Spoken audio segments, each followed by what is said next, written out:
Again, another wonderful Saturday night in downtown Indianapolis. Indy playing host to Hartford Athletic. It's the first time of two meetings in the span of 15 days between these teams that have been seeing each other for the last 5 years. Thanks for joining us on My Indy TV, ESPN Plus, and the Indy 11 television network. Pitch side, my name is Greg Rakestraw, joined as always by Brad Hodder. Well, the Indy 11 are on the heels of their biggest win of the season, 4-0 against the Charleston Battery. And Brad, so much of this season story for the Indy 11 has been about a break that hasn't gone their way. Well, literally on the 5th or 6th touch of the match last Friday, one finally went the way of Mark Lowry and company. Yeah, it's crazy. The game is so cruel at times. You talk about breaks not going your way, but the game also has balance. Eventually it levels itself out. You hope with the 2 penalty kicks and the red card, it didn't find that balance in just one contest. Sebastian Guenzati draws the penalty because it was the last offender. It is also a red. Aiden Quinn would make his second penalty of the season. In the second half, he would tack on a third penalty of the season. But the other storyline for the Indy 11, their only true goal from the run of play came from Roberto Molina in his second game with the Indy 11. His efforts now, Brad, have earned him a spot in the starting 11 tonight. Yeah, and the effort also at the end of the Lou City match and then this goal. This is not as easy as it seems. Ball slots through the 6. It should have never gone through the 6. A lot of the times, the runners on the backside give up on that run. He didn't. Now, injury still a part of the story for the Indy 11. With that, let's tell you about the injury report brought to us by Community Health Network Sports Medicine, official sports medicine provider of the Indy 11. Basically, those players you see, that's everybody that normally would play a left or right back position. So with that, Indy has made another player move this week.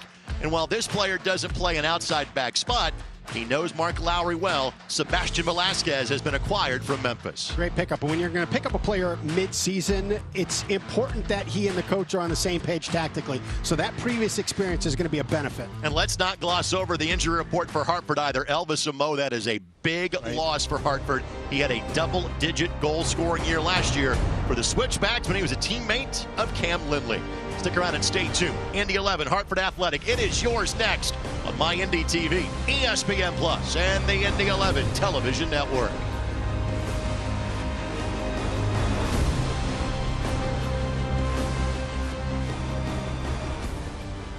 For over a century, Indiana has been the destination for sports innovation and the state where champions are crowned.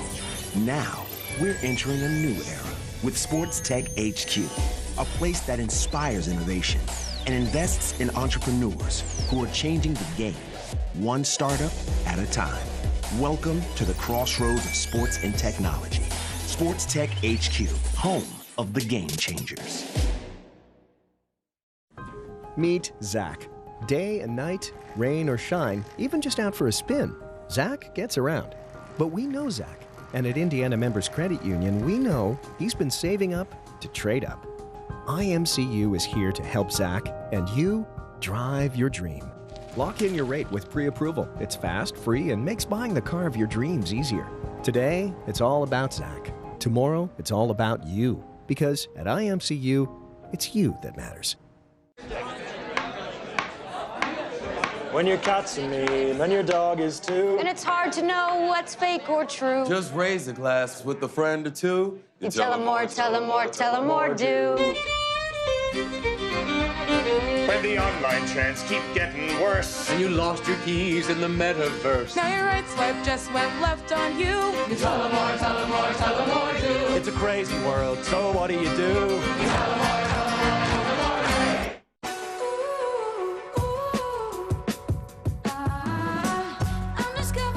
I'm discovering all the color in the world. I'm uncovering. Bring color to life with the very best paint, only at your Sherwin-Williams store.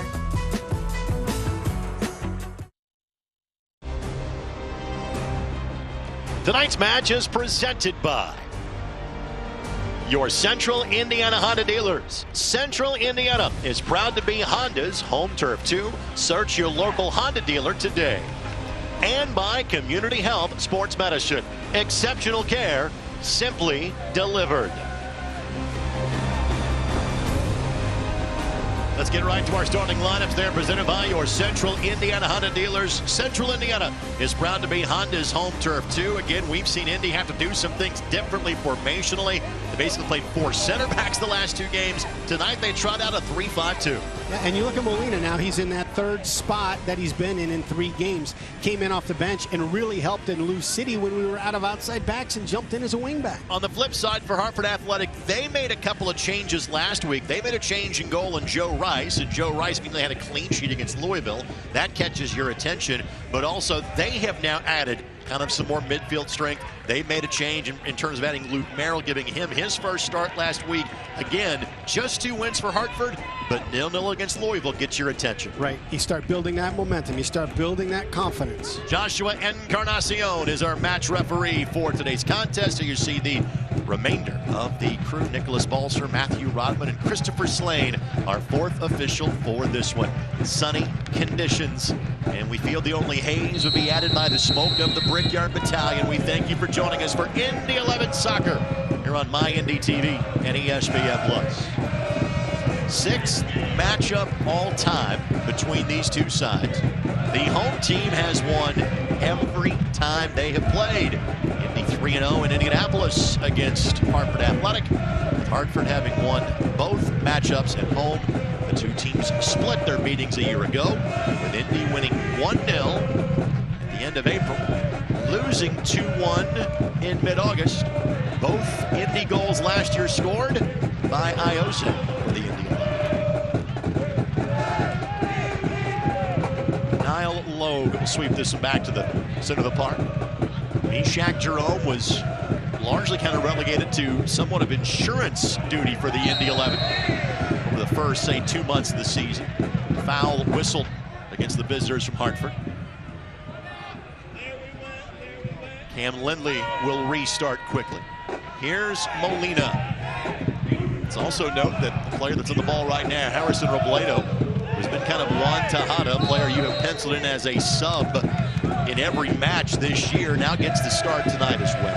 As Indy will reset it, let's take a look at our keys. The match, they are brought to us by our Central Indiana Honda dealers, the official automotive sponsor of the Indy 11 in Indy, trying to keep momentum on their side. Yeah, winning breeds winning. Nine points and 8 goals in the last 5 matches. You got to keep building on that, and then continue to be stingy defensively. 1 goal in the last 3 matches. For Hartford, you talked about the job against Lou City last week. Remove space. They just compressed all the channels on all the lanes and then attack the flanks. Even though they've gone to kind of wing backs that come and make it 5 in the back, you're out of wing backs if you're in the 11. So see if you can't be dangerous and attack the wings to soften up things in the middle. Guenzati was 1 touch away from looking at a potential 60-second goal in USL Championship play for Guenzati. He's got 2 so far this season. Quickly on the counter, it's Hartford, very well defended by Diespay. Diespay known for winning a ball in the air. That one he took off his toes to thwart the opportunity for Hartford Athletic. Somehow Molina defied gravity to keep that ball in play and then immediately draws the foul from Luke Merrill. Well, I like stacking Molina and Robledo on the same side. Both of those guys are unbelievably creative and can break lines individually or in combination. So you've got such dangerous assets here on the left side. I have the utmost respect as we show you the replay of the foul for a coach saying, listen, I want to play this way, but I know the players I have right now available need to play something different. This is kind of the second different tactical change we have seen from Mark Lowry in the last month. I got to tell you, the guy knows the game, and this has probably been the greatest display of tactical genius I've seen. He's had to make in-game decisions. All sent in. Diespay just kind of got it on the short hop, really couldn't control it. But we've seen a couple of creative plays off the training pitch so far for the Indy 11 on set pieces. Right, and that you've got that option to you when you've got guys who can deliver the ball and guys on the other end that can find it. Mark Lowry, his 2nd season. We knew him first when he was in Jacksonville with the Armada in the NASL days after 3 successful seasons with El Paso Locomotive. In charge of the Indy 11 program at the end of 2021. It's been kind of a slow burn for Mark here in Indy, but they're hoping to put together back-to-back wins after again catapulting past Charleston last week in 4-0 fashion. A 3rd consecutive match against the Battery, where the Indy 11 have put up 4. Now, of note, it's the only time so far this year in regular season play that Indy has scored more than 2. Martinez. A little flick. Just a little fast for Guenzati. Indy, though, that ball I thought was going to frankly run out with anybody touching it, because Guenzati dug in. He earns a corner. The corner flag, Indy goes, and Aiden Quinn will take it here in minute number 5. That all started with Quinn in the midfield, saw the opening on the left side, immediately plays a 1-touch ball out to the flank, and then they're able to find Guenzati to earn this corner. Wilson, Kehoe, Winningham. They provide our sponsorship for all corner kicks taken in tonight's match. Quinn sends it in. Diespay got to it. Rice, and then Diespay shoved backwards. That's Antoine Opino. He is always in the center of things in Indianapolis, is he not? Yeah, he is. This is a tough one. I don't like the way it started from Opino, and I do not like the reaction from Diespay. So Niall Logue is down on the turf. Rice, the goalkeeper, is down on the turf. Conversation continuing. That is Juan Pablo Torres, you see, displaying his thoughts on the matter. It's a great serve. So again, Diespay clatters from the goalkeeper, and a foul is called immediately. Then Opino shoves Diespay, and then Logue kind of got caught up in the backwash that time of Diespay's boot.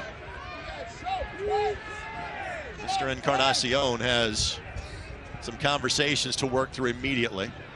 Yellow card will be shown to Antoine Opino. And Diespay is waiting on what his card units are red.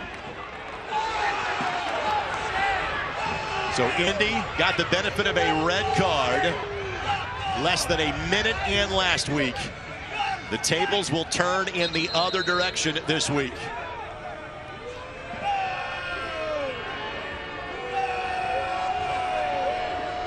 And who starts it again in Indy? Antoine Opener. Unbelievable. You know, I tell you, I relate it to Brian Ownby in Louisville. You hate playing against him. He just causes problems with the ball. He causes problems defensively. He causes problems in between plays. But you love him as a teammate.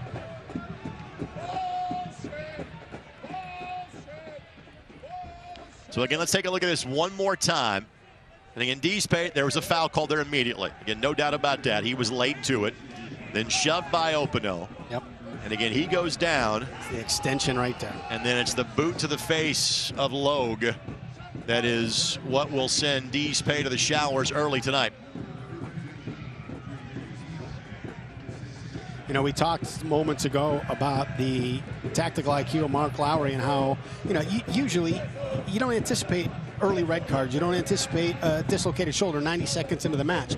So you're building your game plan, you're building your scouting report, you're putting the pieces together through training. And then now for the third match in a row, because even though you went up a goal and up a man last week, it's still different tactics.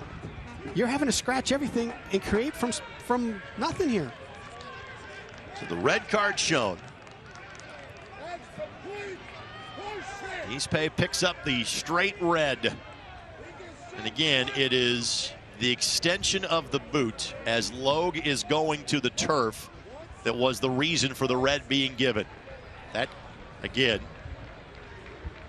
the contact made with the boot to the face and an area where the Indy 11, again, are in desperate shortage of supply, defensive players.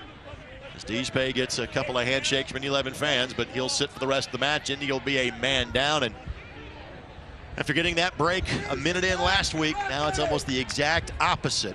The only difference is for the Indy 11, they get the benefit of having the home fans that can try to lift them through this over the course of the next 85 or so minutes. Well, you take your 5 back, you turn it into a 4 back. You're playing with 2 6s with Lindley and Quinn, and expect Robledo and Martinez to drop in to make it 4 in the middle when Indy defends. You got Reese available if you want to make a quick substitution for the Indy 11 as well. He couldn't clear that. Torres will give chase. Blake will. Smart. You got to take the air out of this game. Yep, immediately. Yep. You have to shave seconds, if not minutes, if you're the Indy 11 and chasing this one. You know, even though with the injury you had a chance to make your tactical adjustments, you got to see how the team responds here over these next 30-40 minutes. You'd love to get into halftime here 0-0 and be able to make some you know, a little bit more tactical defined changes based on what you see in the first half. Tonight's game presented by Sports Tech HQ. Indiana, winning is in our DNA. For more information, visit forthewinners.com. This is where you sit in a little bit. You can't spend too much energy chasing. You're certainly not deep in backs right now.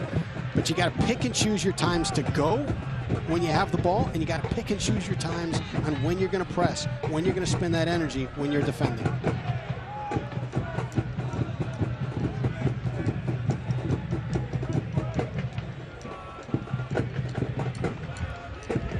Game completely turns here for Hartford.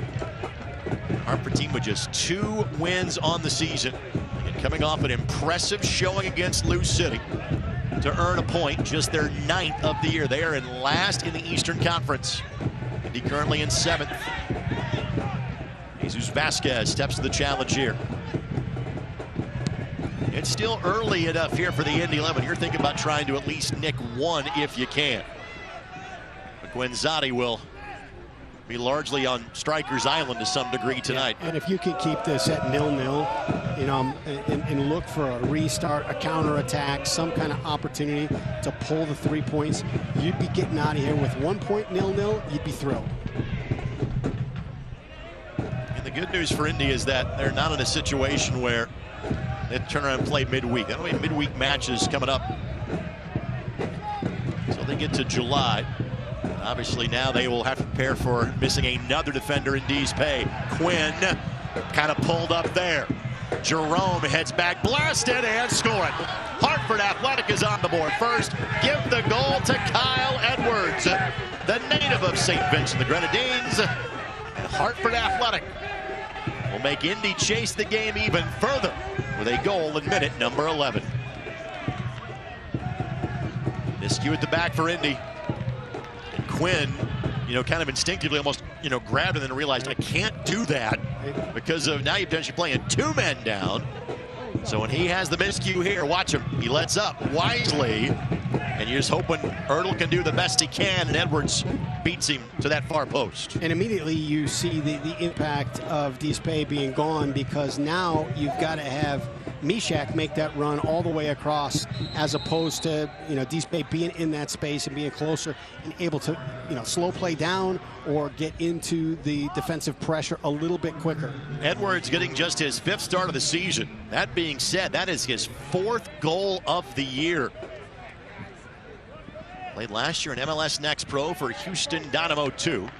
It will be a goal kick coming here for the Indy 11, and this is where you got to say, hey, this is where you got to steal one. Try to get this back on level footing. These are the equalizers, and the tough part is you take the ball winner on the target on these corner kicks, and he's not in there. So now, do you look to do something short? Do you trust some of the guys in there to be able to get it? Martinez is great in the air. He might be the guy whose number gets called here. Looking for Vasquez. Edwards got to it first. Hartford will launch.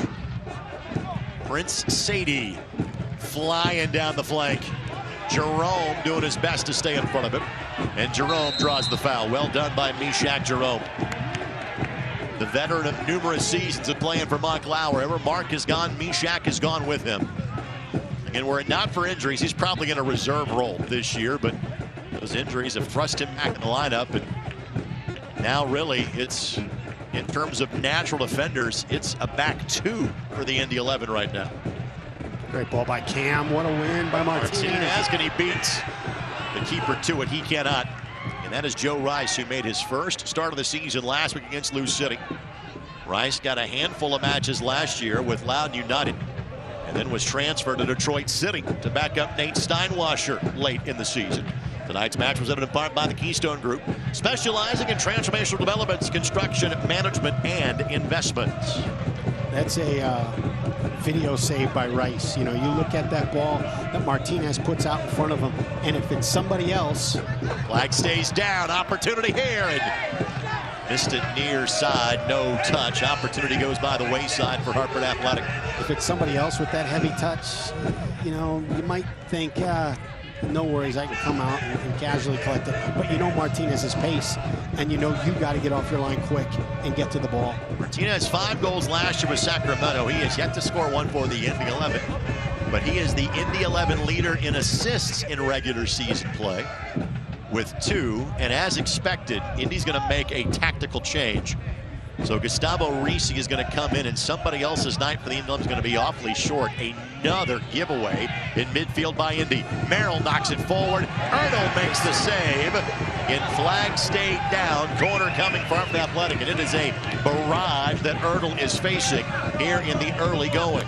Big save in that moment. I tell you, I think that was one that I thought was offsides. I thought he just was a little early on his run. No, he's on, absolutely. Yeah. Vasquez, and great job by our camera crew to show that to you. He was on. Corner coming here for the visitors. Again, our corners brought to us by Wilson Kehoe Winningham. This is Torres that will take it to the edge of the 6. Headed down, and must have been a foul whistled there that we did not hear the whistle. Everybody kind of let up. Here is Cam Lindley. My goodness. Again, finds Martinez. Leads the league in passes, does Cam. The only player ending the weekend with over 800 of those. Try to do the math on that. He is, well, they're playing through him about 65 to 70 times a match in the span of 90 minutes. Molina, well done. Able to get around Merrill for a moment, but he comes up a bit gimpy, does Molina. In his first start in the 11 uniform, just his third match. Been parts of the last 2 seasons with Las Vegas Lights. But you saw right there his brilliance. I mean, he created space out of nothing. On the attack here, and Ertl able to pounce on it. Fans, you can show your Indy 11 pride and get exclusive IMCU Indy 11 debit card at any IMCU branch. You're online now at imcu.com today. And Reese is about to enter the 4th official. Curious as to whom he might be coming in for. Do you pull Robledo this quickly? Do you pull Molina this quickly? Just to add another defender to the back. And Indy went with a wrinkle, and it blows up 6 minutes in because of the Deespay red card.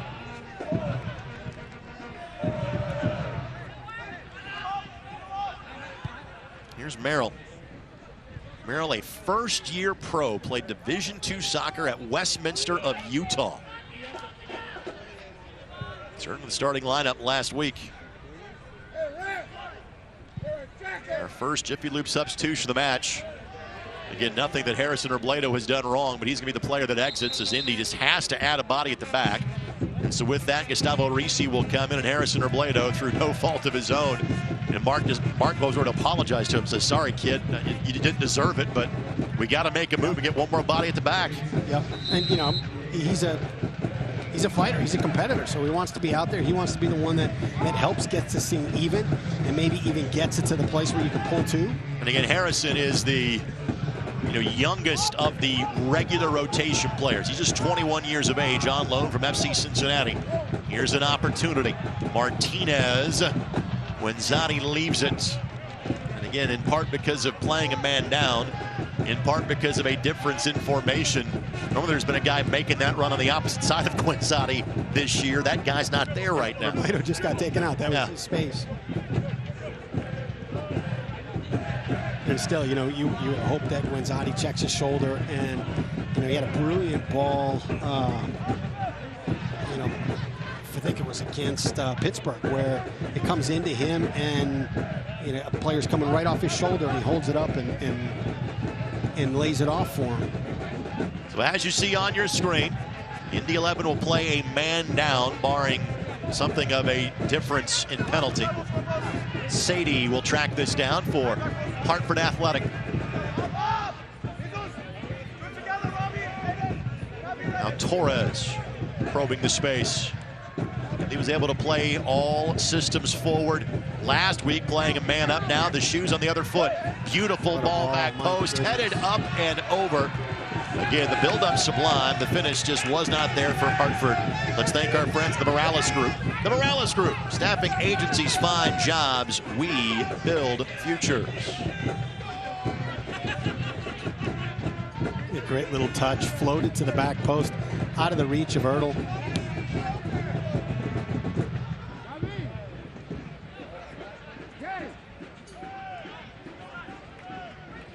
This is one where, there's, with the way that they drop their wing mids in, they're basically playing 5 backs.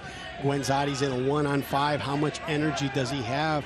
How much chaos can he create up there? And then is there anything left in the tank when Indy does have the opportunity to counter?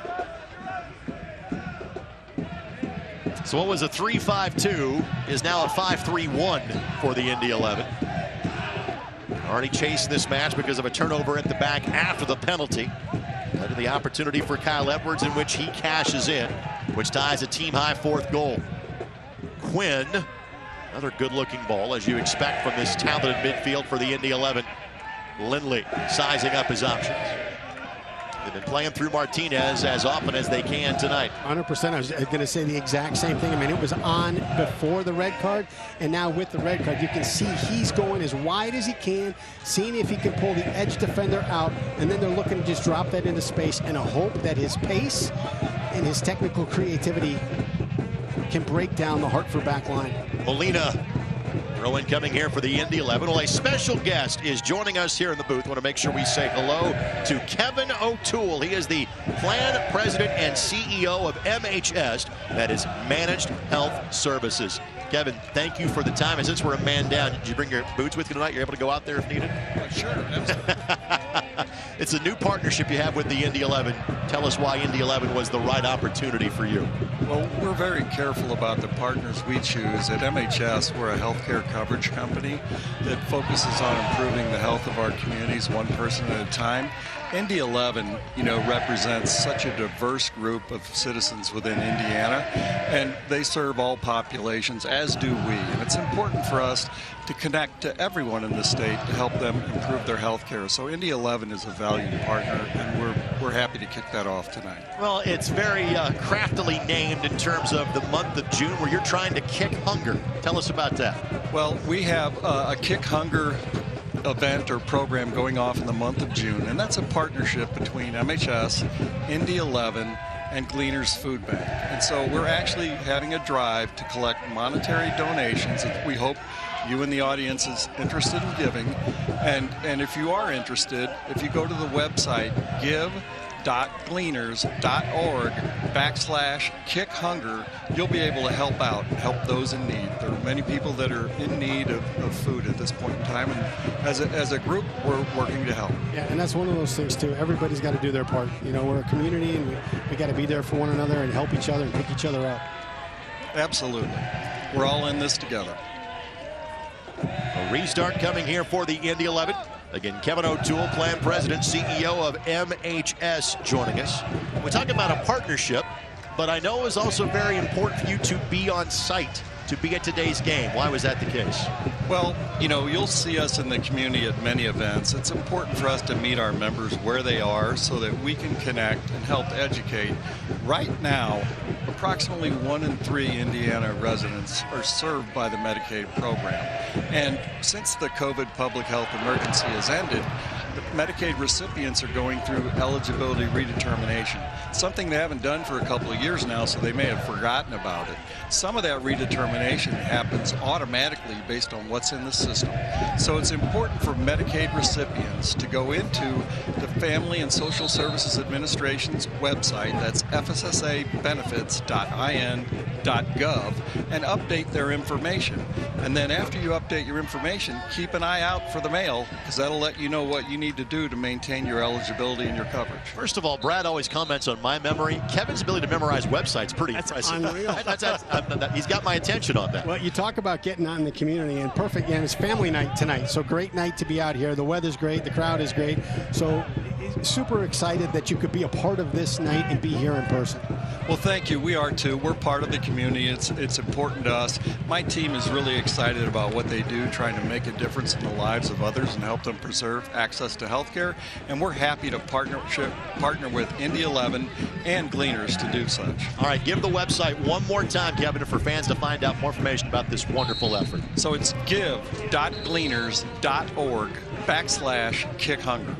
Thank you. Kevin O'Toole, Plant President, CEO of MHS. Thank you, sir. Enjoy the rest of the match. You too. Appreciate Kevin, it. kind enough to join us here at our pitch side broadcast location. Greg Rakestraw, Brad Hodder with you here on My Indy TV, the Indy 11 television network, and ESPN Plus. Again, Indy trailing the match 1-0. They're also chasing the match because they are playing a man down. Their red card that was handed out to Adrian Dees-Pay. Bending ball by Prince Sadie, who has 4 goals on the season, as does Edwards now as well. Well held. And again, Martinez is the long ball outlet. Martinez likes to play that ball back for possession. And again, in a normal scenario for this team, that's absolutely the right call. Tonight, I think it's the night to kind of go for glory and blast away in that position if you're Martinez. Yeah, I think he knew that Jack Blake was in that space behind him, was hoping just to flick it on and then maybe make a run in behind the defender and try and get in combination. Hartford trying to score a road win in this series, something neither team has ever been able to do. These two first met in Hartford's debut season of 2019. In fact, Hartford was the home opener for the Indy 11 at Lucas Oil Stadium in 2019. Indy then returned the favor, and they were the first home match at what was then Dillon Stadium for Hartford Athletic. Hartford winning that one back in 2019. They played once in the pandemic-shortened season of 2020.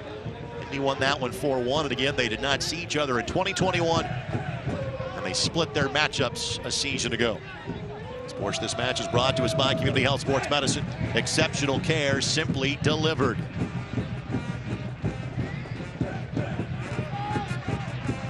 And you look at that ball there, and obviously the tactical opportunities right now are, can you find Martinez? And he's really got to pick and choose when to go. That was a ball that was overhit, and he could have spent a little bit of energy trying to chase it down. He recognized that's a tough ball to catch. I'm not going to be able to catch up to it. I got to keep something in the tank for the moments that really are going to kill.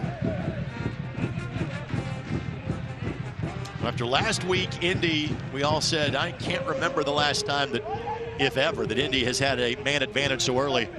I can say the same thing in the other direction. Molina, and let's be honest, every time you've got a chance to go to ground, you're going to take it if you're the team that's playing a man down. Well, good high side double from Molina. Reese was the pressing defender at that moment, so he can't overcommit. Molina comes in and is able to nick that ball. And while you do want to try and get this game into the dying moments where it's still reachable, you do have to look and see, hey, can we maybe get one here before the half so that we can change the tactics at halftime? And you shave a few seconds here. Ertl waits for his teammates to head up the park. All of a sudden, the phrase "build from the back" doesn't apply as much. Oh, nope. When you're playing with 10. There's more of the Route 1 variety now for the Indy 11. Another unexpected change in tactics for the boys in checkered blue tonight. Martinez draws the foul. Martinez acquired pretty much in between weeks 1 and 2 of the season from Sacramento Republic. He has played in every game but 2. Wasn't here for the first one and could not play contractually against Sacramento when he lost to the Republic back on May 13th. In these moments here, you've just got to be dialed in. The serve has to be great. You've got to eliminate those first defenders. The runs on the backside have got to be just lethal. You got to beat your defender to the ball. These are the moments where you can equalize the match. Jack Blake that will send this one in. Quinn will add himself into the frame. Quinn got ahead to it. Wow. Normally Quinn is the guy that is creating those opportunities. In fact, his next assist will be his 50th in regular season play in league history. And it's quite the factoid in tonight's match. The players that are 2nd, 3rd, and 4th in the history of the USL Championship in assists are all in tonight's match. It's crazy. Andy Barrera, number 2 at 51 of Hartford Athletic. Aiden Quinn, number 3 at 49. And Solomon Asante, also able off the bench for the Indy 11, is 4th with 48 regular season assists. But Aiden has played long enough in this league. He's in the top 10 of a lot of things. We'll try to space those nuggets out throughout the course of the broadcast. And you look at him being the target on some of the restarts. He's done it before. Yeah. He's been that guy in that moment.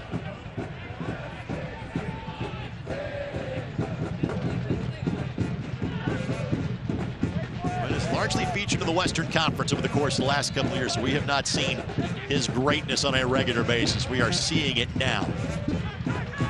Quinn has spent time both with Lou City as well as FC Cincinnati, but when Indy joined the league in 2018, he was plying his craft for Orange County and Phoenix Rising over the last couple of years. Of course, this match is brought to us by McGowan Insurance, a proud partner of the Indy 11. Visit McGowan, INSGRP.com for all your insurance needs. Great counter opportunity. Great ball by Cam. Great first touch by Jack. Just a little heavy on the pass into Martinez. But it is those moments before Hartford can get themselves set and reorganized where you got to catch them in transition.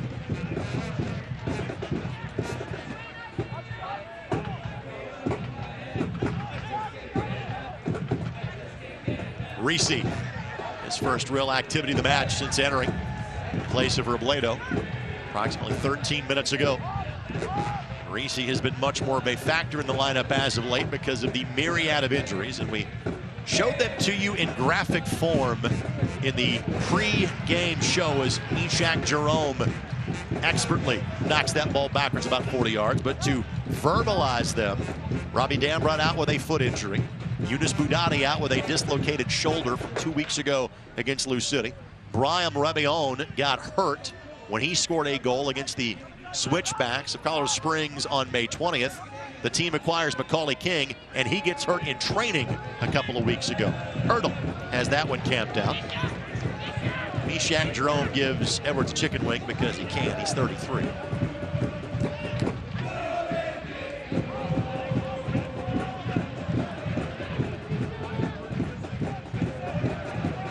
Martinez. You got Molina backside. Are you able to find a ball out here quickly? Quinn needed a minute to find Molina. By the time that took place, the defense can rotate back over. Molina trying to walk the tightrope, hustling to get there. Good sliding tackle by McGlynn. That ball did stay. Good. Well officiated by the AR who signaled, yep, right. He's in the field of play, play on. No need for a stoppage. Can't watch the match? We're on Sirius XM FC 157, North America's only 24/7 source for engaging soccer talk, including USL All Access. Tuesday nights at 7 o'clock Eastern Time. Live matches in the USL, Major League Soccer, Premier League, or in today's case, the Champions League Final. All on Sirius XM FC 157 and the Sirius XM app. Great attacking moment from Indy 11. Hartford sent a lot of players ball side, strong side, jammed up everything on that side. Indy was able to break the press, get the ball out to Molina, just a little too strong where he had to chase it in the corner instead of having his first touch be aggressive and go to goal. McGlynn will send this one to Niall Logue, who we saw the last couple of years playing for Memphis 901. Niall briefly played for Mark Lowry at El Paso at the start of the 2021 season. This is Kaveh Rod, who also a player we have seen a lot of the last few years. As he played with Sporting Kansas City too. He and his twin brother, teammates of SKC2. The years where Indy would play them on 4 occasions, the pandemic-affected schedule. Great ball, great movement by Hartford. It's got to be quicker, though. They brought Indy all into this pocket here on the left side of the field. Were able to break that press and just took a little too long to get it out to the opposite side. Jack Blake goes to the turn. Lindley tried to restart it. Now Blake will have to be checked on. And the training staff has been all too busy for the Indy 11. Indy playing a man down. See it on your screen because the D's pay a red card back in the 6th minute. Blake is wily enough that he may just be accentuating this a little bit to give his teammates a little extra time. Jack could also easily have been, hurt in that scenario as well. It's been kind of an iron 3 in the midfield. And this is what you expected from guys like Jack Blake, Cam Lindley, Aiden Quinn, guys that have been all league level players for multiple years. And as the name started developing in the offseason, you're looking at it, you're getting excited about what it is. And the concern kind of in the back of your mind is, you got so many alphas in there. Are they going to be able to coexist? And the desire to win exceeds the desire to be the main alpha, and they've blended perfectly. Keystone Group, specializing in transformational developments, construction, management, and investments. Thank you to the Keystone Group. Blake has returned to action. Vasquez. Wenzati retreats a little further back. Quinn launching Molina. Molina. Well read by Molina, but they're going to say that he nudged the Hartford defender. So a foul called against the Indy 11. I don't think it's a throw, but it's a foul. Yep. Nope. Told that it's a throw. A little bit of a flick, got just caught the knee of Molina. Asks for a handball, and Indy gets it. Lindley restarts quickly. Decision. Blake. Wenzati. Martinez. Martinez tries to blast it through. Get it past Tristan Hodge. Hodge, one of 8 players in the USL Championship or League One that have been called into the Trinidad and Tobago squad for the upcoming Gold Cup. Of course, we're used to saying that the last 4 years because of Neville Hackshaw. He is part of that group as well. He stays for the Oakland Roots. About this time last year, it was an Indy 11 lineup that was heavily affected by international duty. Not the case this year.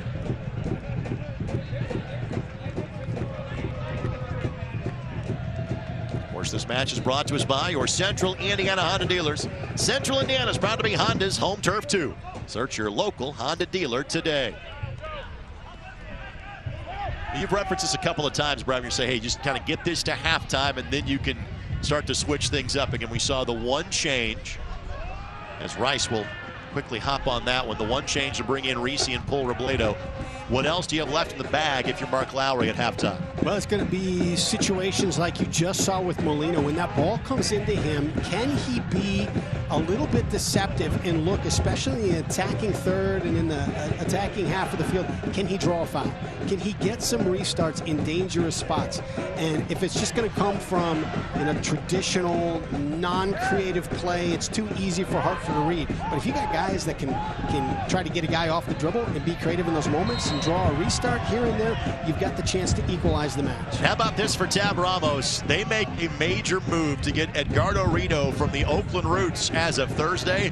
They're going to bring him in right now. So we've already seen Edgardo play this year here when Oakland put it to Indy in early April. He is a top player in this league. 10 matches played, 2 goals and 2 assists for Oakland, and set to make his Hartford Athletic debut next stoppage in play. Well, I think if you're Tab Ramos, you're thrilled you're up a man, you're thrilled you're up a goal, but you're also seeing opportunities from Indy 11 in and around your 18. And that's got to be a bit concerning to you. Say, hey, you put somebody in of this quality, and you say, no. Front foot, boys, front foot. He was traded in exchange for Jaceel Cedeno. That move was announced on Thursday. Because of that red card, there have been a few moves on the chessboard by both coaches so far in this match. And there's been so much that happened early, we haven't had a chance to really get into the fact that, yes, Tab Ramos is the head coach of Hartford Athletic. He was named to that position last year.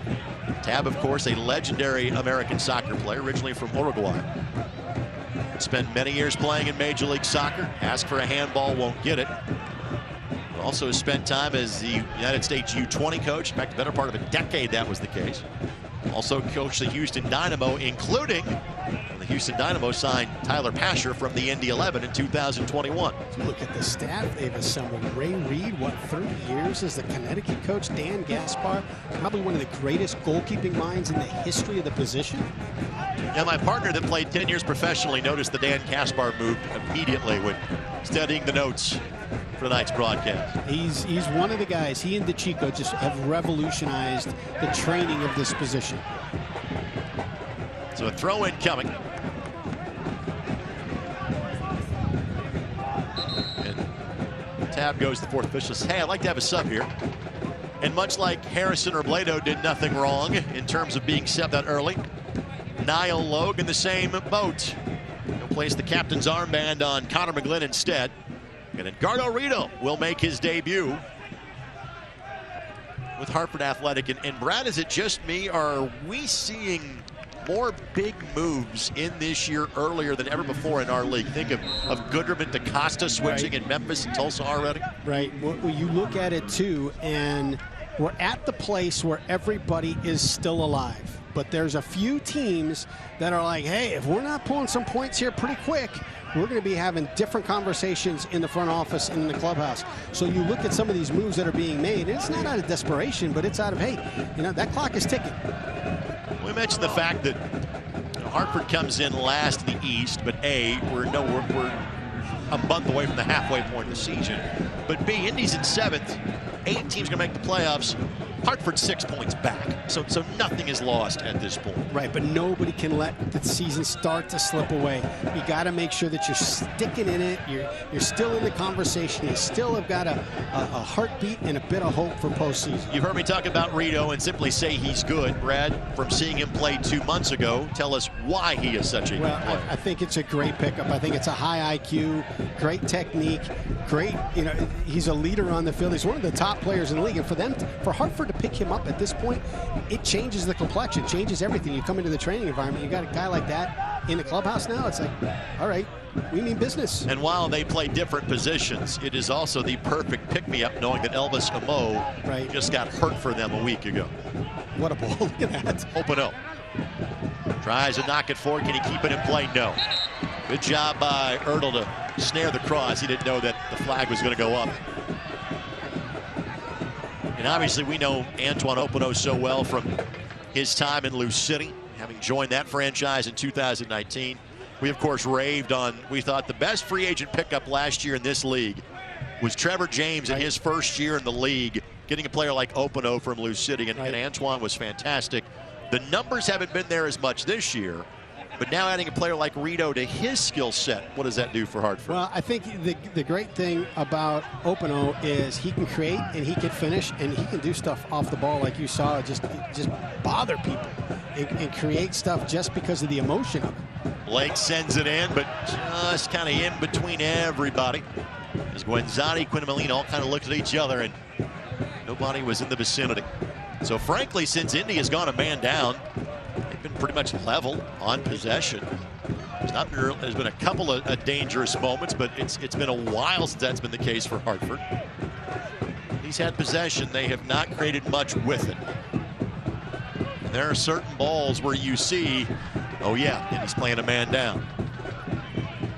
Edwards has been a pain, kind of hovering around the back with Indy a man down behind the play. Well, this reminder, fans, you can tune into Soccer Saturday every Saturday morning on 93.5 and 107.5 The Fan. Roberto Molina, Addie Chester of the successful Indy women's squad, all guests this week. All sent across. Was there a hand there? No. That's straight off the side netting. Right idea, but missed opportunity. And you can see where it's going to come from. I mean, they're looking for it every time. How can we free Martinez? How can we find some space for him? How can we create opportunities through him? The thing is you got to try and pull one before he's out of gas. And a reminder, you can go back and listen anytime at 1075thefan.com and check out today's show. And a quick nod to Indy's own John Morrissey. The entire USL Championship should be reading his work. Yep. And only one market can claim him as a hometown kid. That's us in Indianapolis. Shout out to John, always watching every USL Championship match and breaking it down every week. And folks, this is like his second job. It's not even his real job. He has a real life job that's not soccer and still does this every week. For getting numbers behind the ball. Transitional moment for Indy. They snuff it out by just dropping 8 back. Sports This Match is brought to us by Sherwin-Williams. Bring color to life with Sherwin-Williams.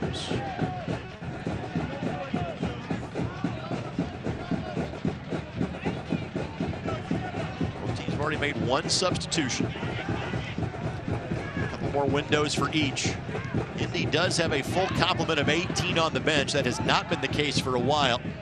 They have dressed a couple of Academy players tonight. In fact, Benji Chavaria became the first Academy player to appear in a match this year. He played the final 3 minutes against the Charleston Battery last Friday. Molina has an opportunity, but just couldn't get the steps right. Great vision from Aiden Quinn. Checks his shoulder, realizes he can let that ball run. Vasquez is coming up the sideline. He's got the option to play him and play it safe or to try and slip Molina through. He goes for the dangerous play, just a little too strong. How do you kind of move the pieces around differently? Again, we said, hey, you go from a 3-5-2 to a 5-3-1.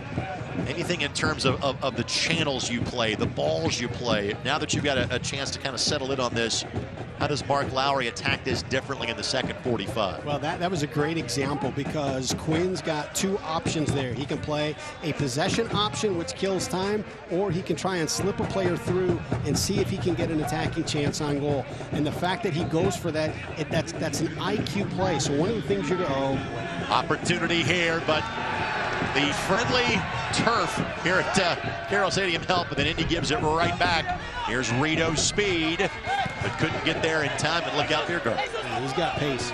So this is the thing you're gonna count on. You're gonna count on the IQ of the players, the leadership of these veteran players, is to say, hey, you gotta make the right read. If we don't have the energy in the tank to play an up-tempo moment, don't play an up-tempo moment. Play a possessive moment. If we've got the chance to go, we have to go. Lindley, and that'll be a card immediately shown to Tristan Hodge.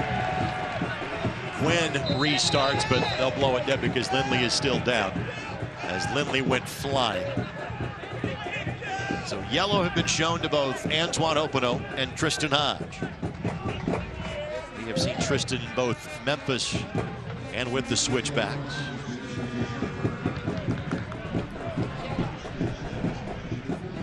And Lindley, one of 4 Indy 11 players that have started in all 12 matches so far this year. The only man that has maintained the Iron Man status in terms of yet to have been subbed out this season,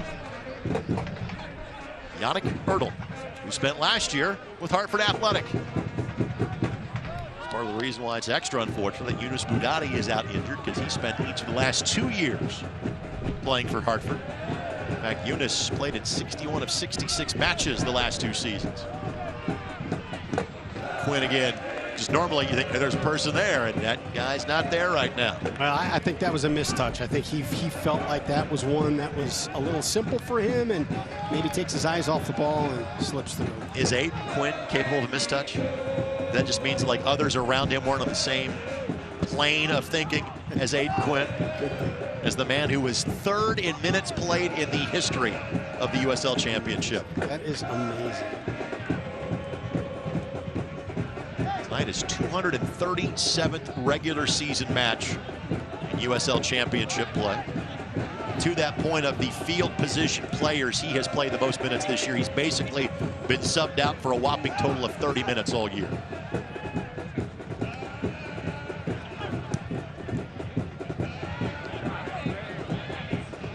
Chance for one more push forward here for Indy. You can regroup, hydrate, trying to figure out a way again. All of a sudden, a point looks pretty appetizing for the Indy 11, given the fact they are playing a man down.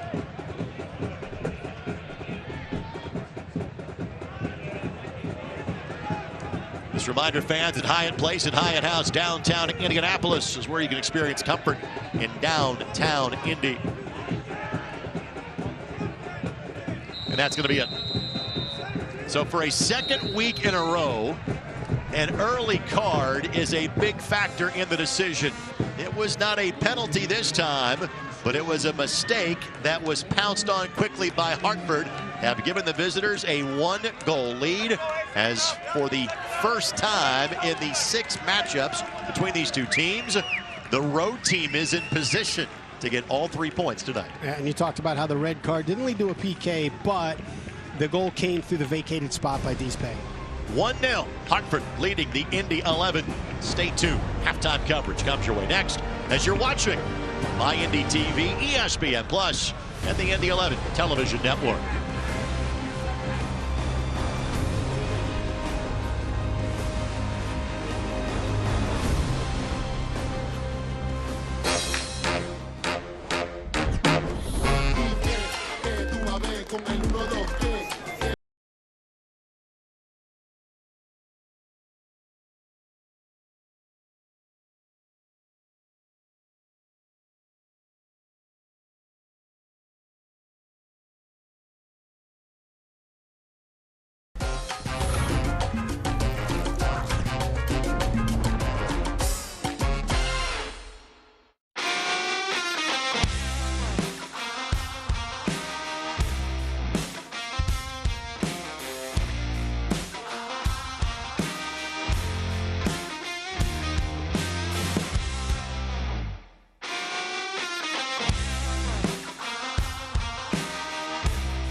It's very true that it takes a village to raise a child.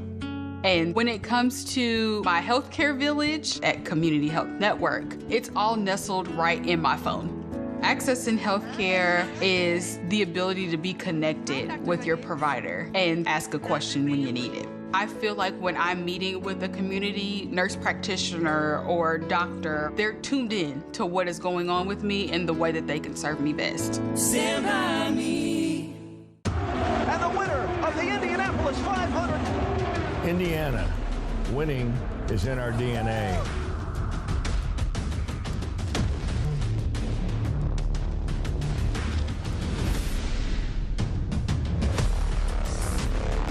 And we're winning the future with $22 billion in new business investment, building an economy of the future with unprecedented momentum. Indiana, for the winners.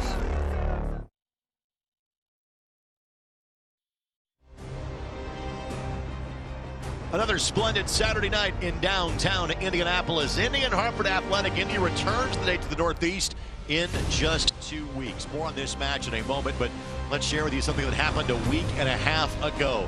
May 31st, shovels officially in the ground, and the construction process at 11 Park is officially underway. Yeah, absolutely incredible. You know, when we first started hearing the word about a stadium years ago, you think just stadium. Now you've got apartments, you've got condos, you've got restaurants, you've got hotels, music venue. It's going to be so incredible. Again, the hope is the Indy 11 men are playing there as of April 2025, and the women make their debut in the Super League in August of 2025. The big news in the USL Championship this week is Josh Winder is heading to one of the powers of Europe in Benfica for $1.2 million. That number could bump up as high as 1.7. Amazing opportunity for him.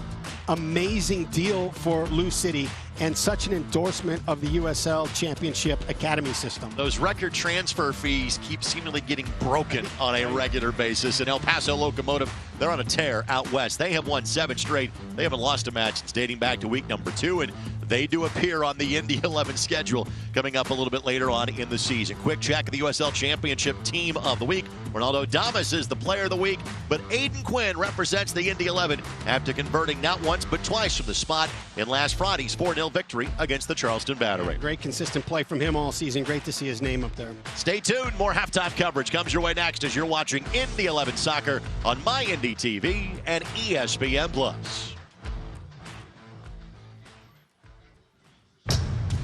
Are you ready? Ready for more of the game you love? Ready for more players and more teams? Ready for more stadiums, for more fans in more cities? This is a different league. The USL Super League. Built for the future of women's soccer. Bridging the journey from youth to pro, connected to the global game, and bringing it all closer to home. Are you ready?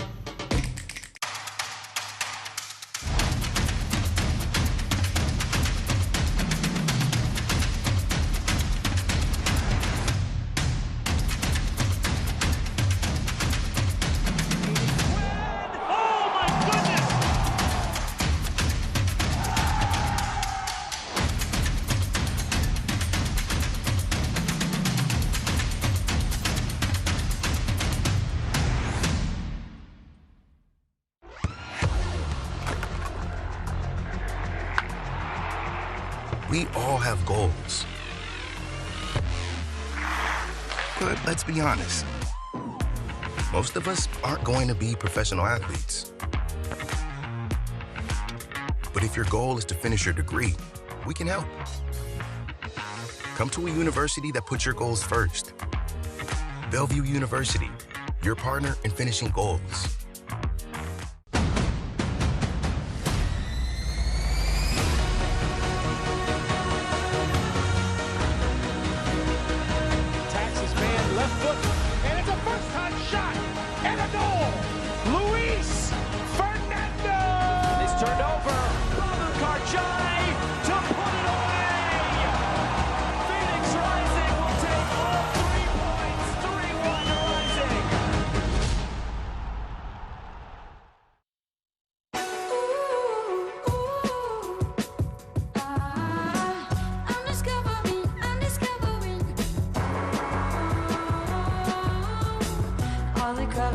all the color in the world. I'm uncovering. Bring color to life with the very best paint, only at your Sherwin-Williams store. Meet Chip. 30 years ago, he started a small business with a big idea. Today, there's a new building, a new fleet of equipment, and a new era of leadership. But we know Chip, and at Indiana Members Credit Union, we know he plans to keep growing, building business with the next generation. IMCU is here to help with secure and simple account management tools and commercial financing to grow business. Today, it's all about Chip. Tomorrow, it's all about you. Because at IMCU, it's you that matters.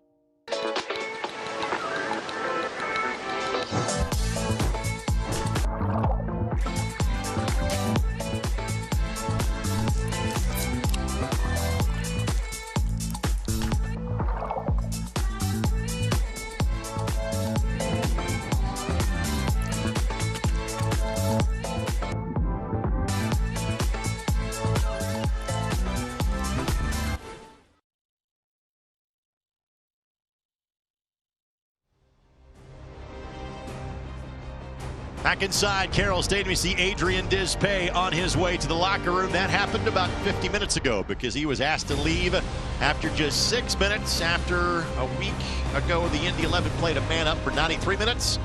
Barring Hartford Athletic doing something wrong, they're going to play a man-up about 85 minutes, and they're a goal up here at halftime. The U.S. Open Cup run ended for the two teams remaining in the quarterfinals earlier this week. FC Cincinnati, they're a wonderful story in their own right, but they send the Riverhounds out of the tournament the quarterfinal round at 3-1.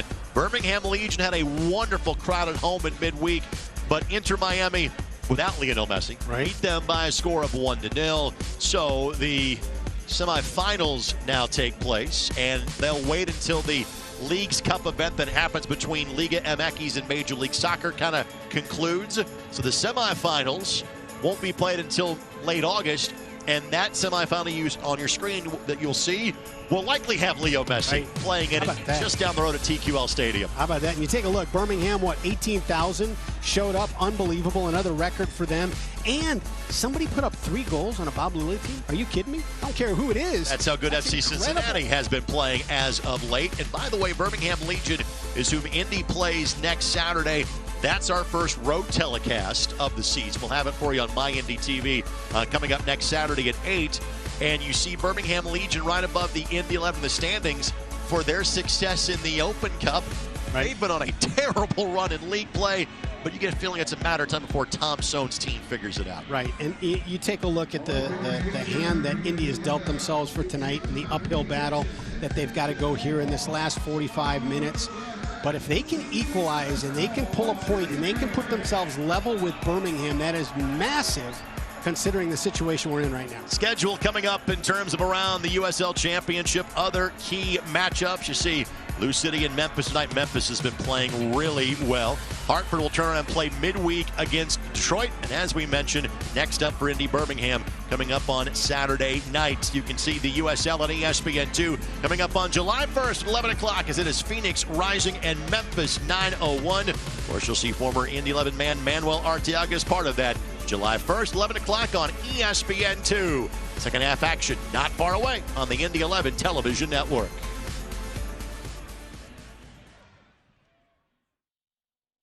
When your cat's a meme and your dog is too. And it's hard to know what's fake or true. Just raise a glass with a friend or two. You tell them more, tell them more, tell them more, do. It's a crazy world, so what do you do? Tell them more, tell them more, tell them more. Meet Kate. She has a lot to juggle. Family, work, it can lead to trying days and tired nights. But we know Kate, and at Indiana Members Credit Union, we know at some point her space at a premium life may change. IMCU is here to help Kate and you find your space. Now, add on or remodel with an introductory rate of 3.9% APR on a home equity line of credit. Today, it's all about Kate. Tomorrow, it's all about you. Because at IMCU, it's you that matters. The main part of my job is definitely listening. People deserve transparency. I don't want the financial part to be something that stops or hinders a patient from having the health care that they need. I try to treat each person like they're my mom or my grandmother, my daughter, my husband. I want them to know that they're not just another phone call for us. And it's very rewarding to know that I can provide peace of mind. Stand by me.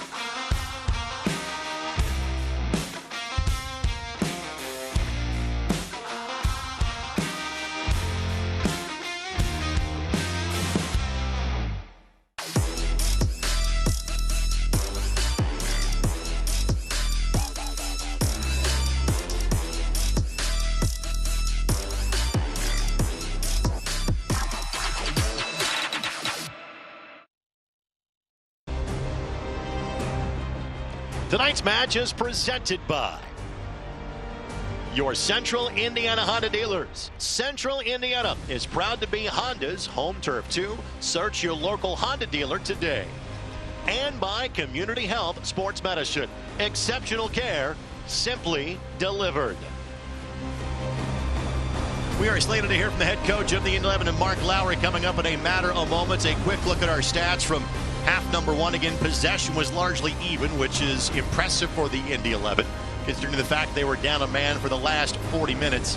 Again, the stats don't tell much of the story when the red card happened so early in the half. Right, and then, with the goal following, Hartford has the luxury now to sit in a little bit and pick and choose when they want to get out of shape.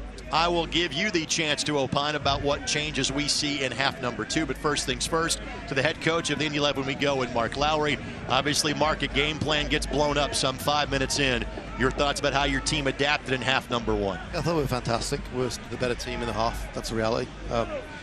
Welcome to this league. Something always happens every game that throws everything out the window, whether it's an injury or a red card like that. I feel like every week something's happened to us. It's been injuries mostly, but obviously now we've just lost another guy in the bat for next week. So, we can't catch a break right now. Now, what do you try to do differently in half number two, Coach? Get on the ball, be brave, keep playing, because we've been fantastic. There's goals there for us. We're the better team. We've got to believe. Thank you, Mark. Appreciate it. Mark Lowry kind of have to join us. Your thoughts about what Coach had to say? I like the thought about being brave. I think when you've got guys like Molina and Martinez on the outside that can create, you get the ball out to them when they're isolated in a 1v1. Have them create, be brave in those moments, see if they can break that first line. And don't think I didn't miss him going Ted Lasso and dropping a believer. I caught that. I may not be as big of a Ted Lasso fan as others, but it did trigger in my radar that he said believe. Your hands went up right away. Right away. So we get ready to start half number two. Before we do that, a quick shout out to a great buddy of mine that, well, I have labeled him 3 years ago as Hartford Athletics' biggest fan, and I feel no differently about it now.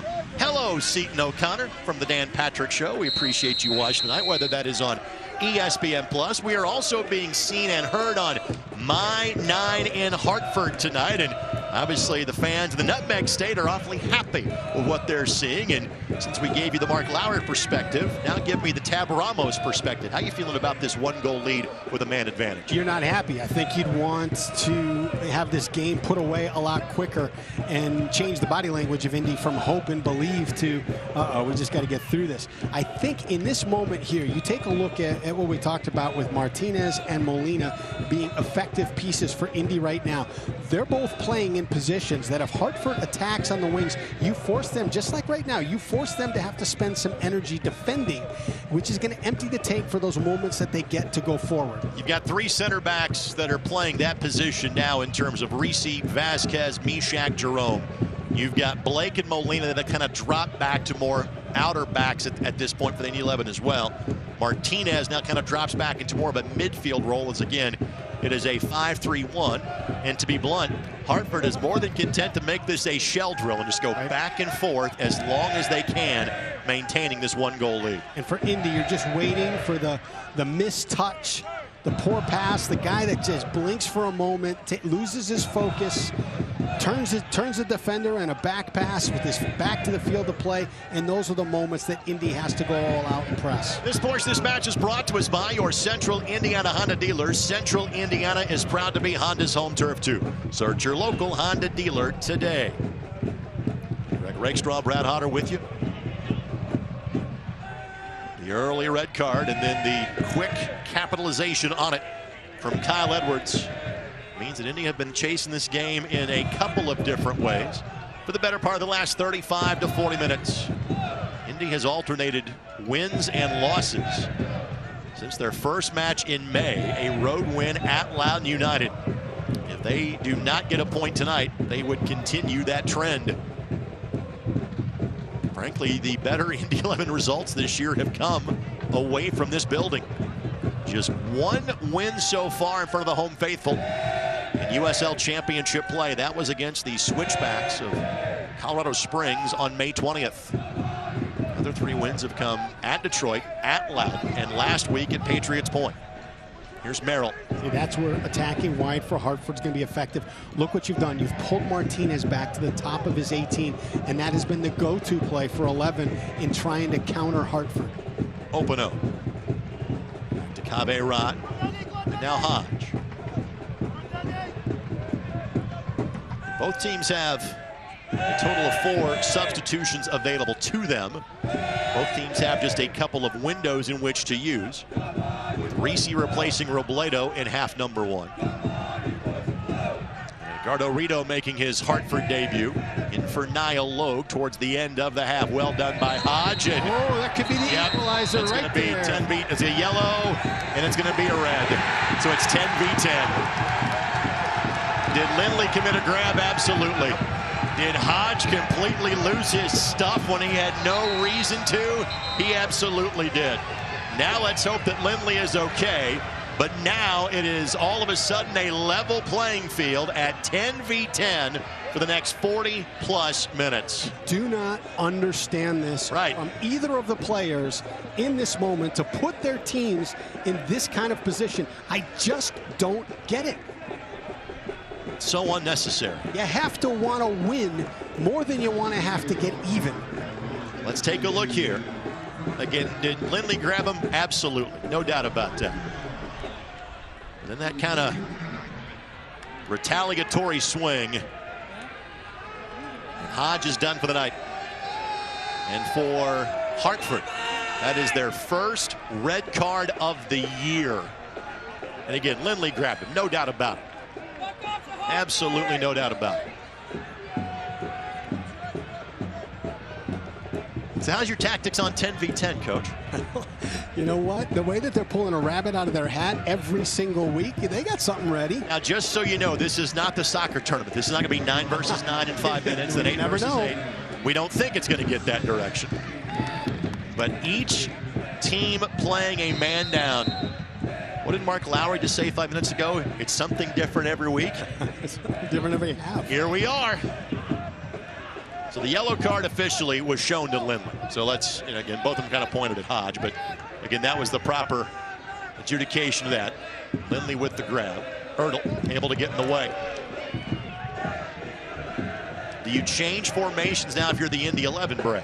Well, you have to wait and see a little bit on how Hartford responds. I think you've been playing with, Martinez a little bit recessed and then looking and picking and choosing those moments. And that's actually worked because it's pulled the outside back up to create the space for him. We've seen this scenario in years gone by. I don't think we've seen it for this length of time in a match. We'll see 40 minutes of a little more open-ended soccer with having one less body on the field for each side. Here is Rito looking to showcase that speed for his brand new club. Second time he has played in this building this year. Good looking ball here. Sadie plays it across and wasted opportunity. Would like to have that one back. You got Edwards that beat Mishat Jerome into the 6. The ball needed to be slotted across. Not a poor angled shot in that moment. Tonight's match brought to us in part by Sports Tech HQ. Indiana, winning is in our DNA. For more information, visit forthewinners.com.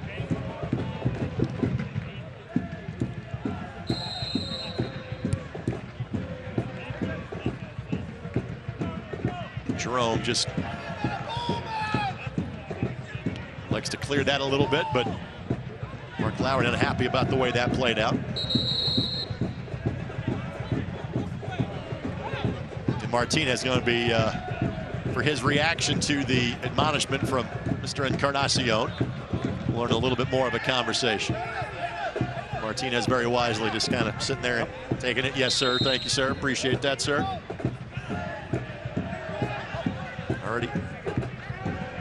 Already emotions running high on both sides in this one. Deespay shown an early red. An altercation that was started by Antoine Openo. Then Deespay took it a step too far with Niall Logue. Hartford then gives it away. You've asked about what tactical change you could see right now. That Molina has moved. They moved into a 4-4-1. Molina has moved into the midfield now to get himself a little bit higher up into the attack. I'm not sure either of these two teams are in a relaxing mood, but if you want to be in a more relaxing mood, maybe it's time you've heard of Mom Water. Refreshing fruit-infused vodka water with 0 carbonation, 0 sugar, 0 carbs, and only 90 calories. Mom Water is the perfect game day drinker, even after you were chasing the game of man down for 50 minutes. Founded in Indiana, and now a proud sponsor of the Indy 11. Please drink and enjoy responsibly. Normally I ask you about Mom Water, That's but right, I'm waiting. I felt the moment and the mood allowed me to go straight into talking about the benefits of Mom Water. Well, we've got Father's Day coming up, and I think Mom Water would be a nice gift on Father's Day as well. Got to stay hydrated. I tend to think about it in days that end in Y, Brett. Refined. Blake hit that ball the way he wanted to Martinez. Opino gets around Jack Blake.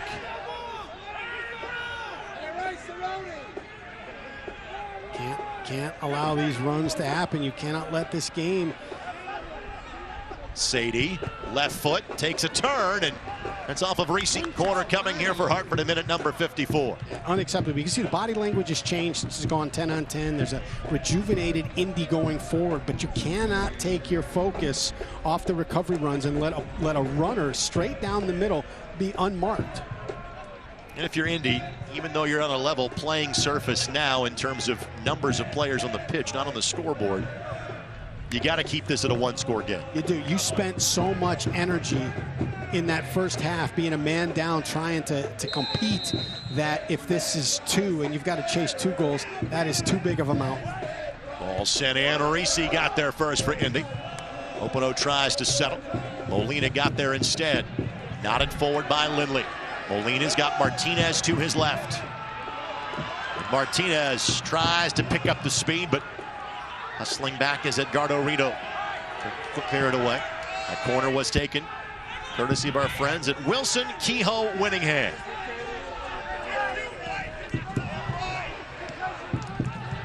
Blake digs in. Martinez with some space, same for Molina, and that's who Blake picks out. Molina on a cutback, left foot, Molina. Oh, there's a touch there, yep, corner coming. Great diving effort.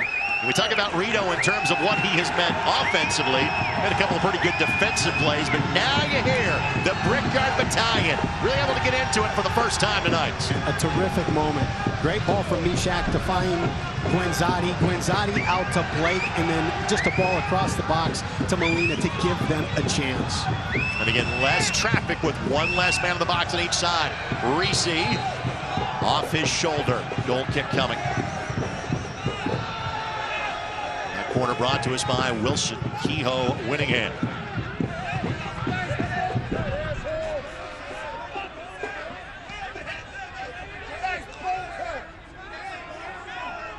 And of course, Joe Rice will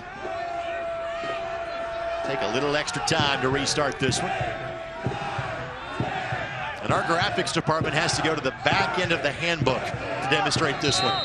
Both sides playing a man down for the remainder of this match. Thanks to Adam Smith and our entire production crew for their hard work today and this evening to bring you this match on My Indy TV in Indianapolis, My 9 in Hartford, WHME in South Bend, WLMO in Fort Wayne, and of course, those of you watching across North America on ESPN+. Those of you internationally watching on YouTube, always say hello to our buddy Tom, Indy11 UK on Twitter, staying up past midnight to watch this one.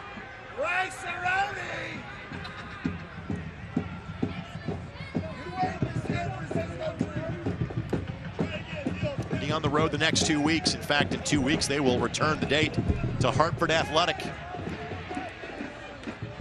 Next week it is Birmingham Legion, and there'll be a road broadcast for us. My Indy TV and the other members of the Indy 11 television network.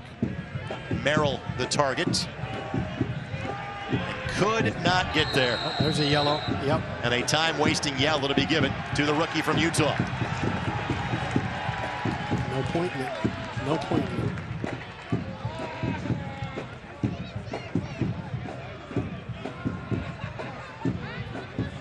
Problem was he extended his arm to knock the ball off. You just got to run straight into it. I don't know they taught you that as a keeper. That was just a field position type of thing. We learned how to run into a lot of things. Now, did you instruct that in your days as a college coach as well? No. Oh my goodness, Erdl trying to recover it as quickly as he can, and That'll end up being an Indy 11 throw-in. And now we'll go back and check on the player that is down for Hartford Athletic.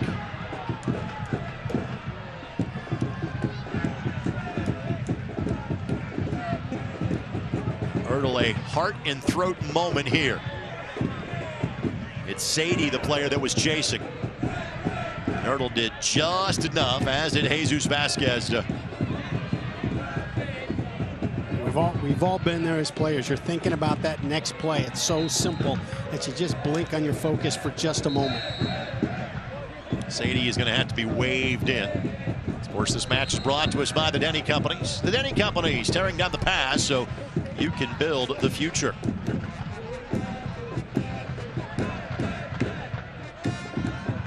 Wenzati. Great ball. Breaks two lines. I was going to say, every time you get past the line, just all of this space will now open up. It's amazing what the absence of a player on each side does in terms of the acreage of the match. And Merrill, a fantastic play to break up Martinez's look. And the way these two teams are going back and forth each other, you would think they were old rivals, not ones that have played a grand total of 5 times over the course of the last 4 years. And you can't ever single out one player, but you gotta believe Openo plays a role in that. There is an Openo factor involved here. Doesn't matter what team he's with, there's a rivalry. 2019 to 2021 with Lou City. He's been a part of this league for the better part of a decade, and frankly, one of the better players in this league for the better part of a decade.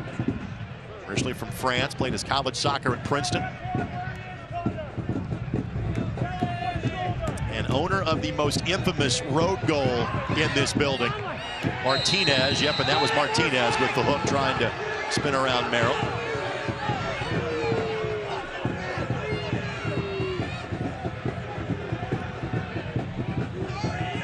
Martinez not saying a word at the conclusion of business there. Hartford Athletic legend about to enter this match. Andy Barrera has made his way to the 4th official. He'll enter the next stoppage in play.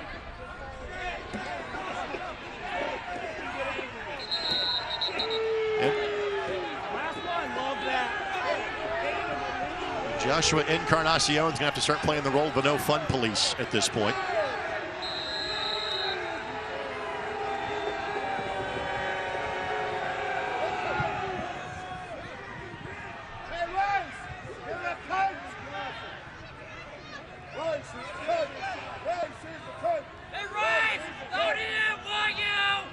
Edwards, Torres has a hit, doesn't get through. Vasquez got in the way. Now Rito, back to Torres. Not enough in it as Torres goes to the ground. Played across and through a sea of bodies. Again, I think it was Vasquez that was the chief protagonist of not letting that get through. Quinn will try to calmly work that ball forward. Blake, opportunity. 3v3. Martinez right, Gwenzati left. 4th defender rotates back. Good cut back by Martinez. He goes down and nothing in it, says the official. And Martinez and Merrill been going back and forth. Martinez trying to set up the whistle, didn't get it. And now Edwards, Reese. Good hustle by Reese. Won the battle to get there first. Foul against tonight's goal scorer, Edwards. Of course, this match is brought to us by Community Health Network. Exceptional care simply delivered. And a great job by Jack Blake on that last opportunity. He could have played Martinez early, and that would have allowed the defender to release from defending the space that Blake was attacking and go to Martinez. Instead, he takes another couple touches into that channel, freezes and holds the defender there, opens up the space for Martinez, and then plays it. All of our substitutions brought to us by Jiffy Lube of Indiana. And the man you see on your screen, well, the way Indy 11 fans feel about Brad Ring is how Hartford fans feel about Danny Barrera, because he has been there since day one. He's played all 5 years at Hartford Athletic, has been in existence, over 100 caps for the team. Oh, and by the way, he is second in the USL Championship history in terms of regular season assists with 51. And this is a substitution and a move by Tab Ramos to say, look, I need a veteran to make sure we see out this last 30 minutes. Just 2 wins on the season for Hartford Athletic. Trying to climb out of the basement in the Eastern Conference. There is so much time left to go in this season. These 2 teams have 21 matches after tonight. We'll officially at the halfway point of this campaign in July. Flag goes up. Martinez. And Martinez is going to be shown a card. And Martinez and Merrill have been going back and forth throughout the course of the night.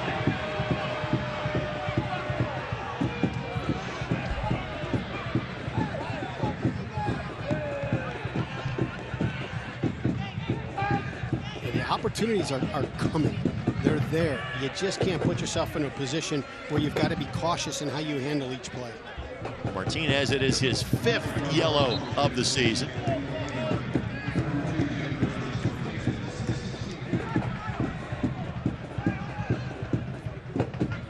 Jerome to Martinez.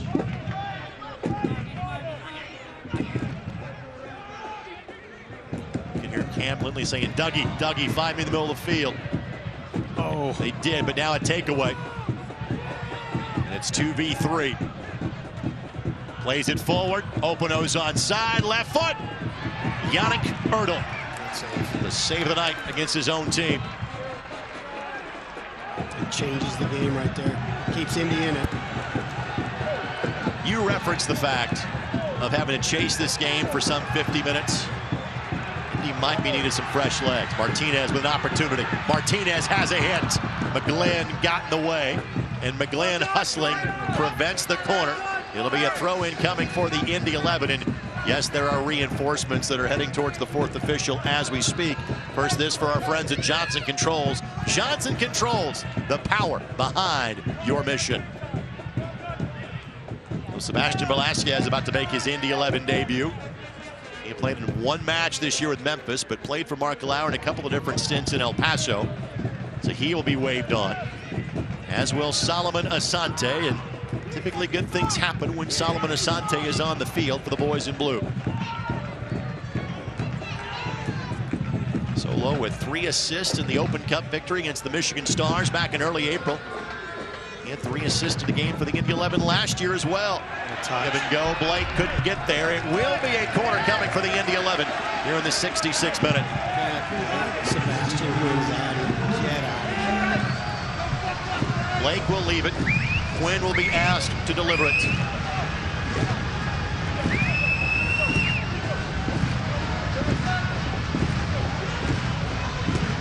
This is where you need Martinez or Reese to just say, I got it. I got it. Corners brought to us by Wilson Kehoe Winningham. Ford Quinn will deliver it. A little conversation. As traffic is starting to pile up in front of Joe Rice. And Martinez involved in said conversation for the Indy 11. Sebastian Guenzani will go over and offer a thought if need be. Yeah, as dangerous as Martinez has been, you know, I think with the yellow card and the way that the play has been going, you gotta pull in. Rice, that was pretty much a non-threatening look for the Indy 11. Olina on his backside. He may be one of the players subbed out again. He has played as a reserve the last couple of weeks. Mark Lowry with Molina on the turf with the trainer going out. Take this chance to kind of bring over some of his leadership group, Quinn and Guenzani, to talk about a difference in strategy. Let's see if Molina was scheduled to be subbed out for, if Indy may change things up here. You see Velasquez officially added as of Thursday. He's with Memphis, appeared in 1 match, and Asante is in for Molina. Both teams will take this as a hydration break. All of our substitutions are brought to us by our friends at Jiffy Lube of Indiana. Velasquez will come in for Cam Lindley. So a rare early exit for Cam for the Indy 11. And in Camson on a yellow card as well. I'm not sure Cam's happy about exiting early. He's a competitor. You know, he wants to be in there and knows he can change the game.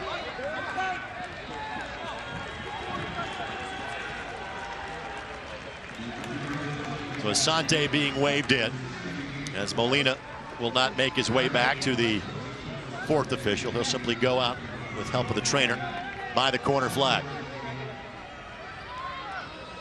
By the way, this portion of this match is also brought to us by the Keystone Group, specializing in transformational developments, construction, management, and investments.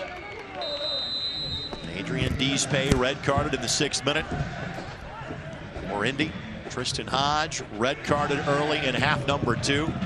So the two sides are playing on level footing in terms of players on the pitch. He's been chasing this game since the 11th minute. With the 4th goal of the year scored by Kyle Edwards. Time for some Asante magic. Picks out a spot. Velasquez could not get to it in time. The throw in coming.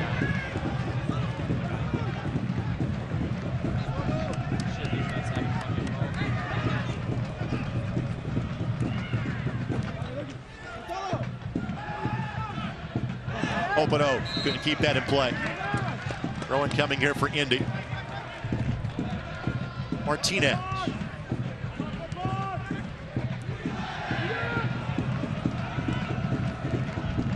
Good double by Blake to win it back. Jerome a stumble. Quinn a recovery. Good pressure by Hartford. There were some opportunities to play into seams in the middle, and they came out, they pressed the ball, made Indy go all the way back.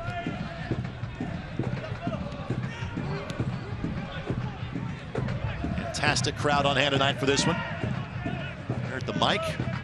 You would expect with the weather forecast being as good as it has been for the last week or so. And this is the only chance for the home fans to see the Indy 11 men in action in the month of June. But I'd remind them that you can go see the Indy 11 women in action 3 times at Grand Park, including twice this week, both Thursday and Sunday. You can't be there in person. You can watch those matches on 11 Sports as well as the ISC Sports Network. The longest spells of possession for the Indy 11 tonight. Now can they do something with it? Opano, that's not what he had intended. That's a dicey one too. You know, he checked the box to see if there was space to play it. There was a small window, but certainly not the one you'd want to play at this moment in the match. So Blake will take this corner. Quinn is now lurking at the edge of the 18. Asante trying to find a pocket of space. Wenzani the target. Really got directly to it. We've got a Hartford player down behind the play. Throw in coming, but what appeared to be kind of a non-contact injury behind the play, and the injured player for Hartford is Matthew Sheldon. Player we don't even talk that much about tonight. But certainly a familiar face, a veteran. He was in Charleston last year. Also spent time in Orange County, St. Louis, and Tulsa.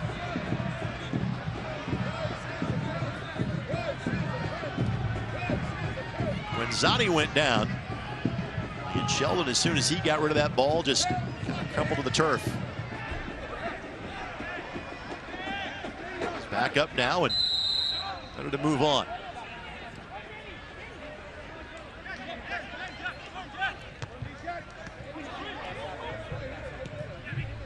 Martinez. Lake. Unfortunate. That was McGlynn. It's Connor McGlynn. May have a hold of his brother Jack, who plays for the Philadelphia Union. Barrera, the wily veteran, draws the foul.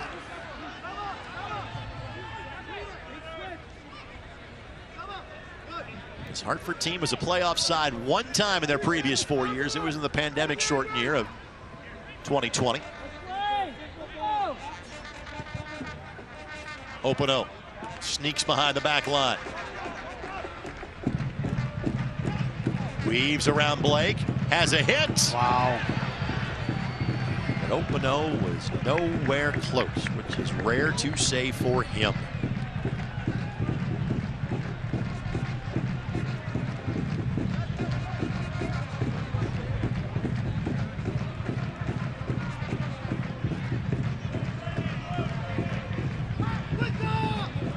This match is brought to us by your Central Indiana Honda dealers. Central Indiana is proud to be Honda's home turf too. What has to change here for the Indy 11, Brad? Well, you look at the opportunities. I mean, the ball hasn't crossed midfield but 1 or 2 times. So the pressure's there. It's that final ball. It's that ball into the 18. Here's Velasquez, his first competitive effort with the Indy 11. Apple. It's Hartford team, last one against Loudoun United back on May 20th. Asante keeps it in play. Ball by Blake. Gwenzati. Goodness. That had a little tail on it for that upper right corner. That will curl your eyebrow hairs as it goes by. Gwenzati with a pair of goals this season. He's got 61 at the USL Championship level. He is 4th amongst active USL Championship players in terms of goals scored. Cameron Lancaster, the leader in that category. Reese tries to shepherd that ball around Openo. Can't keep it in play.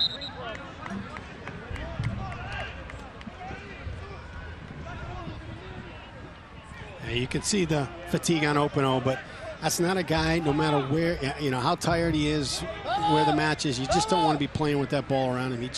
He makes things happen.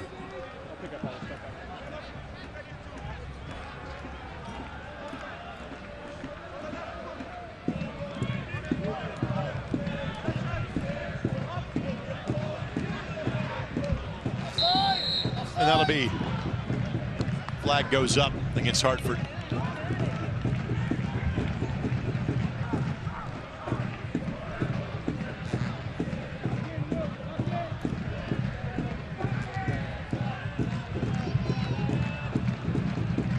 Indy 11 fans, gather your group of 10 or more for a unique way to experience game day, including our new beer garden experience at Carroll Stadium. Groups receive exclusive on-field opportunities and stadium recognitions. The blast is a side net shot. No danger comes from what could have been a dangerous opportunities. Those groups also get 35% off regular ticket pricing. To learn more and book your group, visit indy11.com/tickets. Or call 317-685-1100 and ask for the ticketing department. If that doesn't work, I will give you Brad's home phone number. Which Brad? You. 317-4. I'm going to keep going? Easy, buddy. Okay. The last 6 digits are up to you to figure out. This is what you just can't get too comfortable with the fact that Hartford's letting you play across the back line. It's moving too slowly, and that allows them to shift and get into the space to jam things up. So Solomon Asante doesn't have a 1v1. As you see, both teams playing 10v10. Edwards goes down behind the play. Indy will play on Blake, goes the turf. He got clipped on the way by. It's now a restart opportunity coming here for the Indy 11. Train will be waved out, frankly, for both sides. For Hartford, take a look at Kyle Edwards, and for Indy, take a look at Jack Blake. There really is only kind of one other likely substitute for the Indy 11, and it would be Juan Tejada. This has been the role that Tejada has played all year as the super sub for the Indy 11. This has been about the time in the match that we've seen him. Blake just simply got stepped on. That's pretty easy to diagnose by Barrera. And you see the frustration in coach. He's talking to his players about exactly that. You got to find Solo quicker on the wing. Give him a chance to be isolated against the edge defender. Well, again, the restart about to happen for Indy, but you've got Edwards that's being stretched out behind the play. Already seen Barrera enter for Hartford. Saw Rito enter in the first half. Other potential substitutes. Andre Lewis come to mind from a midfield position. Technically no other forwards listed in terms of those available for Tab Ramos tonight. Elvis Amo, their big offseason acquisition from Colorado Springs, is out due to injury, as is Kembo Kabato for tonight's match.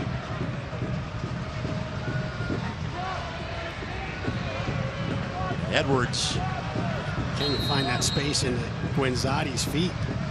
Play it right side of Sante. Sante trying to find a window. Right back to Quinn. Have a hit! And Quinn pulls it wide. Like the combination, like the idea. Beautifully designed and executed. Edwards wants to come back in.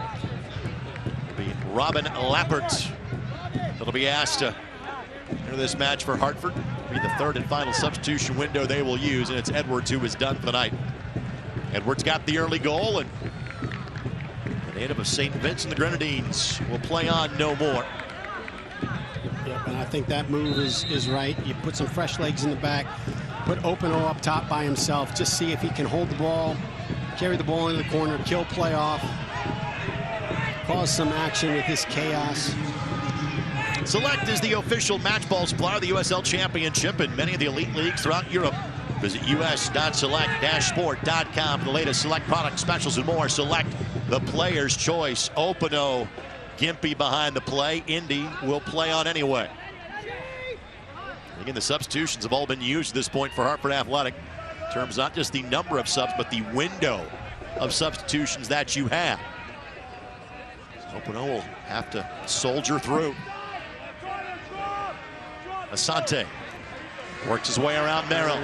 Asante inside of the 18 goes down, and again, nothing in it. It'll be a goal kick.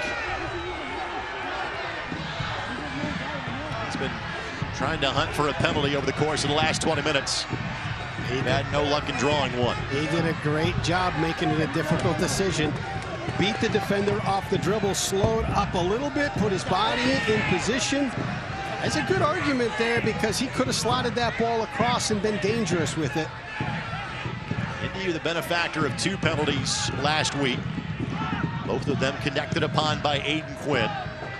By the way, in the span of 40% chunk of a season, Aiden Quinn's already third in club history in converted penalties. I'm assuming you can guess who's number 1 on that list. Well, my first thought would be Cleberson. He's actually second. I remember he took a lot of them in that initial year. He had 8 goals in the first season of the Indy 11, and 5 of them were from the spot. So number 1 would be Coach.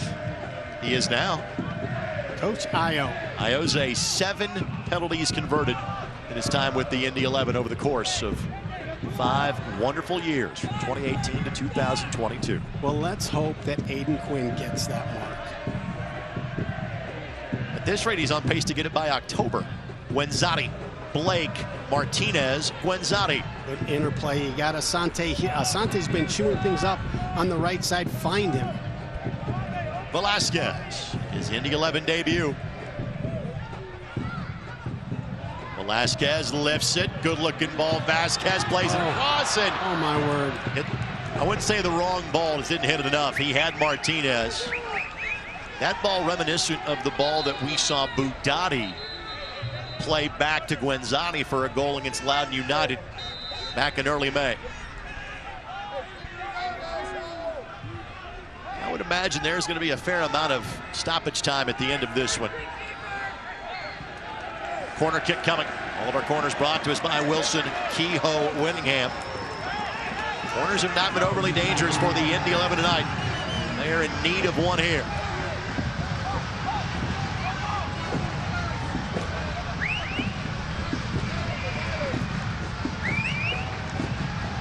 Ball sent in.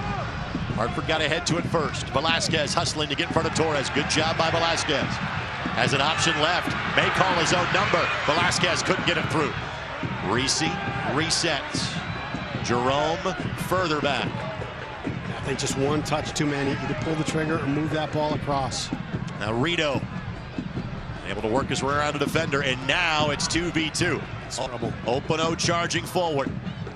Jerome got just enough on it. Well done by the veteran. This game continues to open up as Indy chases an equalizer.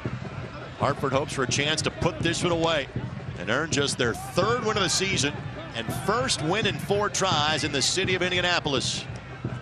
In their previous 3 trips here, they've been outscored 6-1. Blake drifting towards the middle of the park. Asante all alone. Can you find him? Reese gives him a glance. Reese goes the opposite direction. Martinez. Asante there. There's plenty of time in this match. We don't need to be just throwing in 50-50 balls. How about Joe Rice? Obviously, again, he played with a man advantage for 45 minutes of this match, but he now has a clean sheet going for a second consecutive week. Well, you got the clean sheet with Lou City. That boosts your confidence, not just his individually, but then Hartford, their entire back line did an amazing job. And Lou City just wasn't dangerous in that game. Velasquez tries to slide it through. Lappert will play that ball. And it's Hartford, 10 men in the box. There's Asante. Asante working his way through traffic. Asante goes down, ball first. It's Lappert, again, one of his first touches of the game. And now Opano. Opano is onside. What a ball. Opano now has a couple of defenders behind him. Just couldn't do anything with it. Blake, Gwenzati. Gwenzati couldn't get to it. Martinez hustling. This will be a corner. Martinez elected to wait. They'll reset quickly. Blake will steer it in. Good job to get a leg into it by Merrill.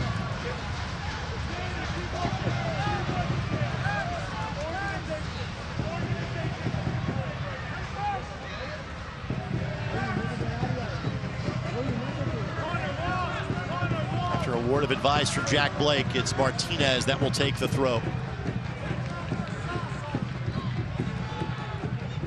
Edge of the 6. Gwenzati a touch. Blake a left foot.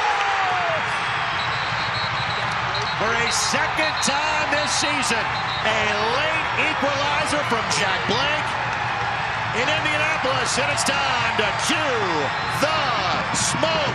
And we're tied at 1 in the 86 minutes. See, Jack Blake went over to Martinez and said, throw it into the box, get it to Gwenzati, he'll lay it off to me, and I'll score the equalizer. I think he said that. That is what he said. I heard it. Well, give Gwenzati the assist, and let's see how it all played out. And that previous equalizer for Jack Blake, his other goal this season, coming in a similar spot against the Pittsburgh Riverhounds in late April. Jack's second Indy 11 goal, and we are tied at 1. That's the first that Rice and Hartford allowed these last 2 weeks. And again, it's a one-touch ball from the top of the box from Jack Blake in a critical moment. Big-time players do big-time things in big-time moments. And we all love the smell of sulfur here in Indy. How about that perfectly timed ball? Played across, and oh my goodness. Cannot happen. Hartford had wouldn't say a center. Certainly had a gaping window to go right back in front. That was Sheldon. That was the player that was closest to it. Great response by Hartford. But if you're Indy, that can't happen. And you get the feeling, because of all of the ups and downs of this match, and the open space by playing 10v10. I don't think either team's going to play for a point here. I think both teams are going to try to find an additional 2. Velasquez is trying to find Gwenzati, and Blake got in the way. Velasquez has the freshest legs on the park. Martinez plays it across. Gwenzati never could get to him. Gwenzati has a hit, but didn't get everything he wanted to on it. And Juan Tejada has made his way to the Indy 11 bench. They'll have him chase the game here in the final 10 minutes. He'll make his way towards the 4th official.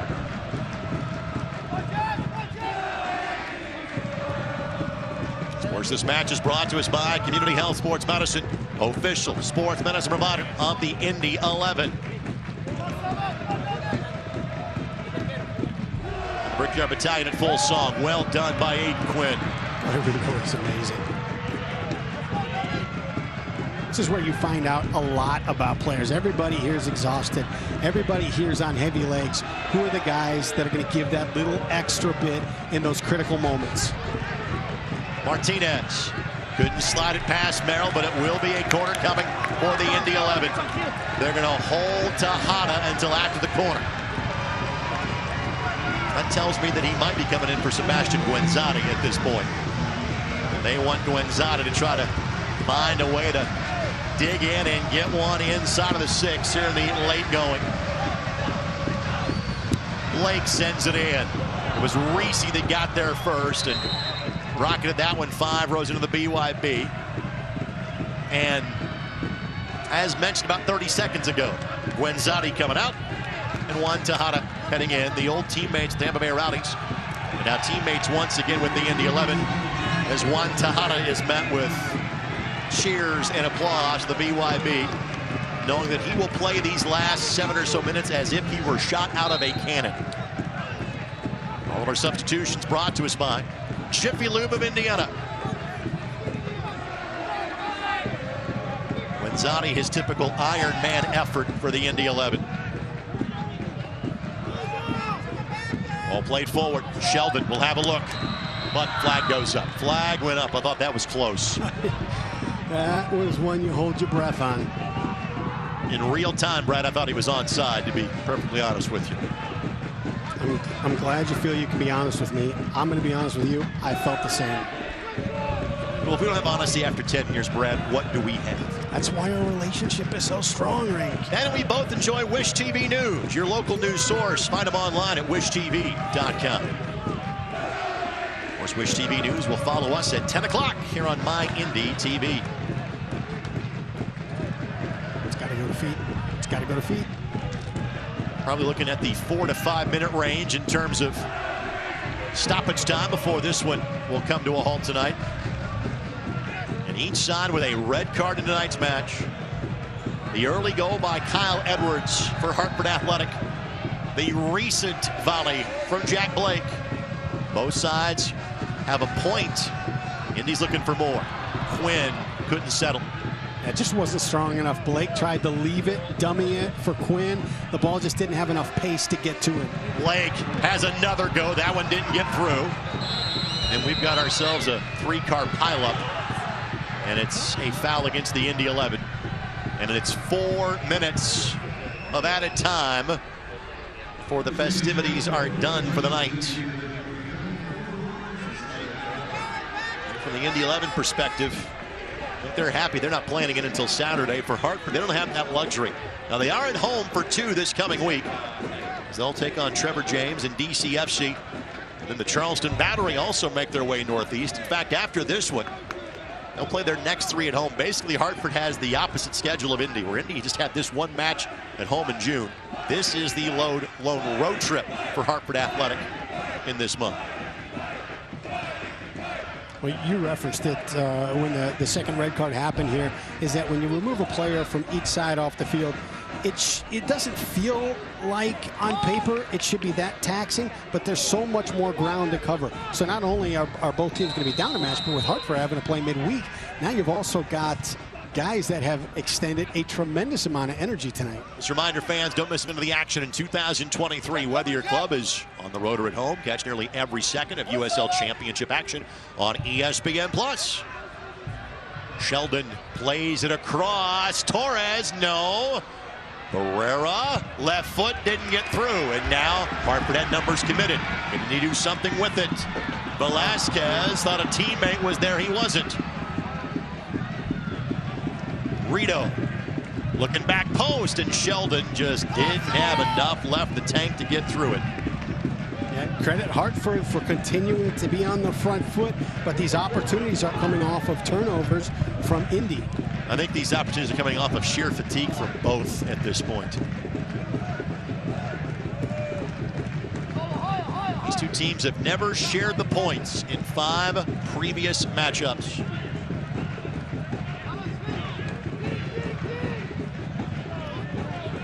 Minutes away from that being the case. Velasquez trying to do otherwise. Good ball for Asante. Asante probably didn't hit that the way he wanted to. Jerome will restart quickly. Velasquez, Martinez, Lappert. Now Opano. Opano knocks it forward. Ertel in retreat mode. Opano, Reese takes him down, and Reese shown red. And so now Indy a man down for the final 2 minutes. Restart coming here outside of the 18, and another Indy player down for the match in Birmingham next Saturday. And another defender. And you know what? Tactically, you're looking at that, and are you going to make the foul outside the box? You know it's going to be a red card. You know that's it. But you also know if you wait a little bit longer or if you leave Openo, he's walking in, and that could be the 3 points. So Indy now will play with 9 in the dying embers of this one. But the immediate concern is, now what are you drawing up here on the restart from, say, 20 yards out if you're Hartford Athletic? I think this is a shooting spot right here. You know, maybe with the fatigue that's on the players right now, somebody misses a mark, somebody misses an assignment, and you can play some kind of combination to get a better look. But at this place right now, you're looking to end the game. So Indy playing with 9. Now if you're Indy, just get a stop here and you take your 1 and you go home. Hartford trying to steal one at the death. They have dictated score and tempo for most of this match. Played with a lead for over 70 minutes. Played with a man advantage for north of 40. And if it's not Barrera taking this, I'd be shocked. Barrera, not a goal this year. Does have 1 assist, but again, history would dictate you're right. Barrera on the right side of the ball, Torres on the left. The wall of 5 for Indy. Barrera can't get it past the wall. Martinez got in the way. And that ball shanked. And if you're Indy, I'm not sure you're in a big hurry here. Yeah, just at this point, take the point, move on with your night. We'll look towards Mr. Encarnacion in the center of the park. Ball is off the head of Lappert. Throw in coming for Indy. We're already a minute past our allotted 4 minutes. Because of said red card, more time being added.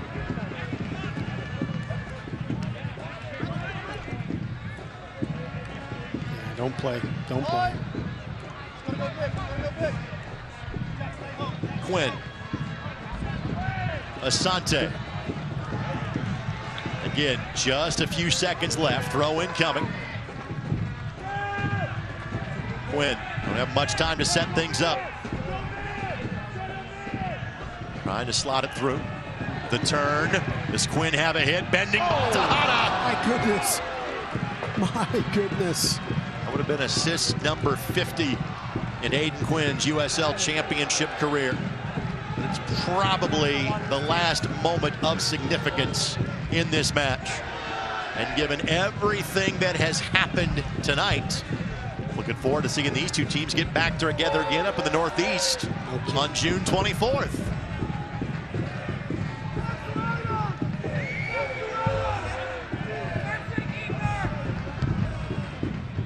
We play on. Tejada wins that one back. There may be open tryouts for defenders for the Indy 11 for next Saturday's match in Birmingham.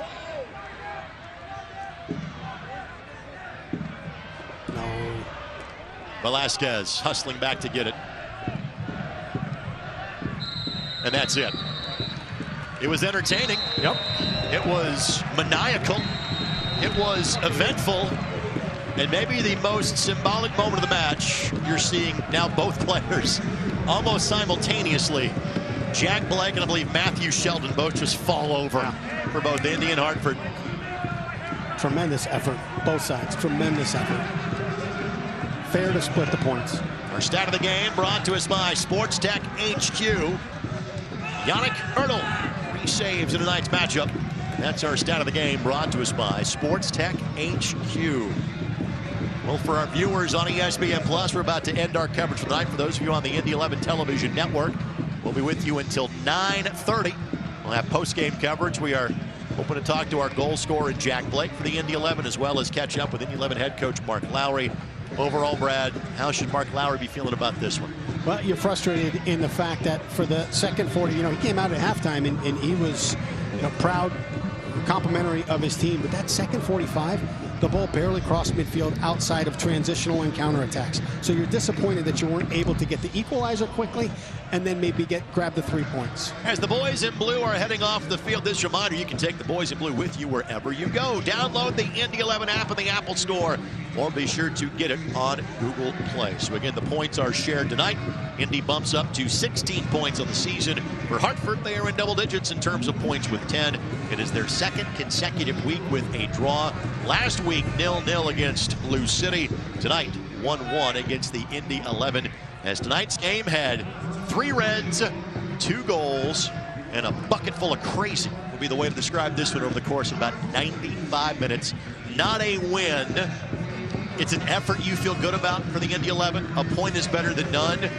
And after you kind of get a night's sleep on this one, now if you're Mark Lowry, you're trying to figure out what exactly you are doing defensively, and you're hoping that a Revion or a Dambrot or a Macaulay King or a Yunus Budati, that at least one of those guys maybe can give it a go next week, because as of now, your available defenders for next week's match are Jesus Vasquez, Mishak Jerome, full stop. Molina did a great job early on when he was asked to defend, and then, when they needed a little bit more out of the attack, they pushed him up into the midfield.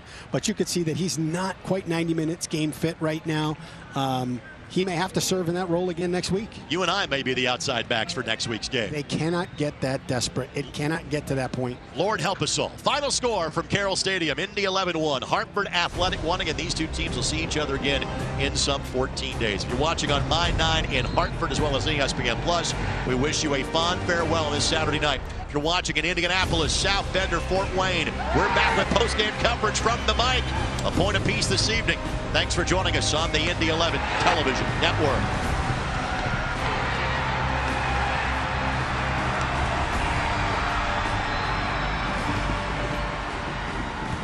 This copyrighted telecast of the United Soccer League Championship cannot be retransmitted, rebroadcast, or reproduced without the expressed written consent of the United Soccer League Championship.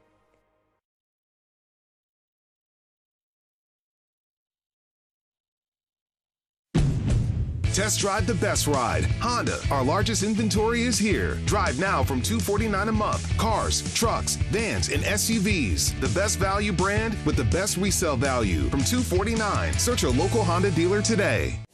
For over a century, Indiana has been the destination for sports innovation and the state where champions are crowned.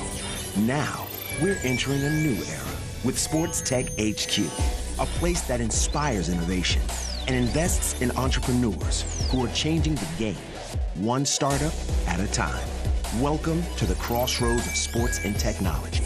Sports Tech HQ, home of the game changers.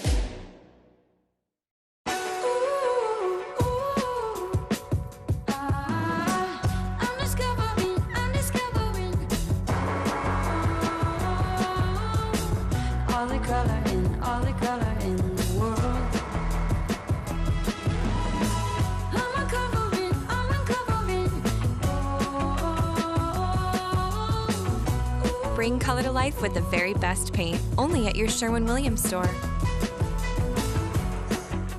I'm a happy-go-lucky guy, but sometimes I get a little stressed because I'm not for sure what's going to happen down the road. I was at the cancer unit, and when I come out from seeing the doctor, I said something about needing some help with all the paperwork. They gave me a name and a phone number. Her name is Molly. She works over at Community. She tells me, stop worrying, let me take care of it. She is my angel. Stand by me. It's fun to get behind the wheel of the best rides. Honda, in stock now. Save thousands with 0.9% financing. The best value brand with the best resale value. Get 0.9%. Search your local Honda dealer today. The reason I do play-by-play for a living, Brad, is that you see something different every night. We saw a lot of difference tonight for the Indy 11. The end result, a draw, 1-1. Again, the points shared between Indy and Hartford for the first time in 6 matchups, but the game ended 10-9. We saw 3 red cards tonight. A lot of heart and determination with Indy 11. That's been common all year long. again, kind of like last week, I'm not sure what all you take out of it because of the way the systems kind of dictated things with that early red against Adrian Dispay. Like what I saw tonight, next week's a problem because of a lack of defensive players now available, with 2 players having to sit in Dispay and Gustavo Risi. Yeah, you worry about that next week. Right now, the thing you take out of this is the grit and the fight that you saw from your team. You know, it's tough, the early red card. It's tough, the early goal. No quit in the team. And, you know, we're able to scratch it back and get it to even, and then, you know, had opportunities to put this thing away and win it. Let's face it, this has been a roster that's been a little more in flux, I think, than Mark Lowry had envisioned going into the season. You signed Dispay right before the season started. You bring in Douglas Martinez between games 1 and 2. You know, you make a move for Jonas Feldberg to bring in Macaulay King. He plays one time, he gets hurt. He'll be back sooner than later, we hope, for the Indy 11. But I thought you got good things again from Roberto Molina, and I thought Sebastian Velasquez, who had played basically 12 minutes all year, did good things for you in the final 30 minutes. Yeah, and their time together, you know, Mark knows what kind of a player he is, what kind of a personality he is, what kind of a competitor he is. So when he's only got 12 minutes, it's not due to maybe he just didn't fit the system, or maybe it just didn't click with the new coach. But Mark knew what he was getting in him, and he made a difference in this last moments. We kind of talked about this almost in kind of throwaway fashion, as we'll show you some highlights here. But Benji Chavaria was the first Academy player to play for the Indy 11 this year. He played 3 minutes in Charleston. You may have to go into the Academy ranks to find bodies for next week. We'll worry about that next week. Again, the highlights are almost, hey, here's this red card. Now here's this red card. Here's the first from Adrian Dispay. And again, Indy is chasing the game. And then that miscue there, and I thought you said it very well. Normally that's where Dispay would come in and just kind of clean up that mistake. No one was there to do so. Edwards walks in and gets Hartford's lone goal of the match. Right, that's the difference of the 4 backs and the 3 backs. There's a whole lot more space and ground that needs to be covered. Mishak, Jerome's trying to get there, but if Dispay is still in there, that's one that he's able to prevent from becoming even a shot. Well, did you want to see more highlights of Yannick Ertl making saves? You want to talk to Yannick himself? Let's talk to him. Let's talk to him himself. Yannick Ertl kind enough to join us now. And first things first, this was the team you played for last year. Yannick having trouble hearing me, but thankfully my voice cuts through walls, so he can hear me from his perch down on the sidelines. Yannick, what was it like playing against Hartford Athletic for the first time, having played for them 19 times a season ago?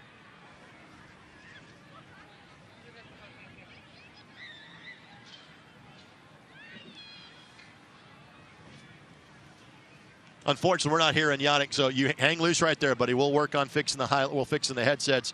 Let's go back to those highlights, and there's a little bit of everything in tonight's match. Right, yeah, even technical issues. But we were talking about the goal and the vacated spot and the way that Hartford immediately took advantage of it.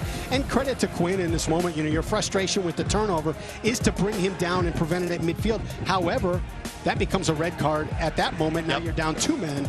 That was really smart. And again, he's been in this league top 10 in terms of matches played, top 3 in terms of minutes. Knew exactly when to pull back. And in that case, you're better off, giving up the goal. Yeah, it's one of those ones you got a clear shot at the quarterback. You realize if you take it, you're going to get flagged. You might be out of the game. You pull off of the hit, and you just let it go and hope. Again, phenomenal save by Yannick in that sense. He had 3 in total for tonight's match. And again, the match changed to start the second half. Again, much like the red card on Dispay, there was a card on the player from the opposite team. It was the reaction that did him in. And there's no reason for it. And that's the part that frustrates you as a coach, is to say, hey, at what point is the team and the desire to win the match more important than getting revenge? 2-1-2. Check. It took a while for the Indy 11 to find that equalizer. Eventually they would, from Jack Blake. Yeah, and great things were coming through Solo. They kept trying to find him. Sometimes it came a bit slow. Sometimes it came when it was a little too far out of his reach. But you look at that ball, another great one-touch finish from Jack Blake in a critical moment. And then again, the last action of this game was Gustavo Risi taking down Antoine Opano. Again, knowing what was going to happen, just prevent. Again, size up or did it outside the 18 on the reset. Nothing came of it from Hartford. Yeah, tactically at this point, I'm looking at it and I'm saying, you tried for 20 yards to catch him. You couldn't get into that space. If you could get the foul outside of the box instead of inside of the box, great. You know it's going to be a red card, but you don't want a PK. And even though Ertl's been fantastic, you don't want to have Openo walking in on him in the last minutes. Not only has Yannick been fantastic through the match, he's been fantastic to wait for us during our technical difficulty with the headphones. And judging by the laugh, he can hear exactly what I'm saying. Hello, my friend. How are you? Decent. Not terrible. Not super happy either. Tough result today. Again, strange things happen in this sport. We're all talking last week. Can you believe how quickly that penalty came going the opposite direction? You ever been a part of a match that finished 10v9 like this one before? Not really, honestly. This was a first. 3 red cards is a pretty intense match.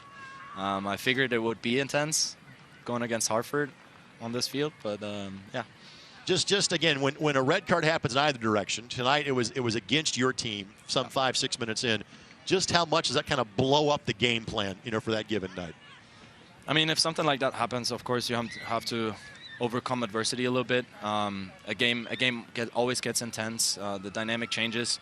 Last week we were on the other side of this, with the red card in Charleston. But I think we managed well, and we possessed the ball well in the first half, and we actually found a couple very, very good moments. In these last 5 matches, there's been a different intensity, a different level of grit from this team. Can you talk about what it was? Can you put your finger on what that tipping point was when it just got to be such an edge to this group? Honestly, we just found together. I mean, we were honest with each other. We said, hey, listen, we're better than that. We can be better on this field. We can be better together, no matter what it is. And I think we're on a good trend. We're on a very good trend as a team. We've spoken a little bit about the adversity here. 2 goals in the last 4 matches. That is incredible to give up that few of goals when you're looking at back after back after back going down with injuries. What is it like to be the one focal point in there as everything keeps changing in front of you and keeping the group together? Yeah, again, it takes a team that is connected, there's a clear statement that whoever is on that field will give their 100%, and the roster is good enough for that. We have guys on the bench that can substitute one-to-one on whoever is playing on the field, and that needs to be the message in training too. It's not just injuries, but if someone is not performing, there's a guy who's going to take your spot, and that is the clear message. Fun thing before we let you go. Were you appreciative that Gustavo took down Openo there with the way he was charging at you, or do you think you had that one covered in the 93rd minute? Oh, he's a goalkeeper. You know how to answer that question. Let him come. Yep, give me the shot. I got it.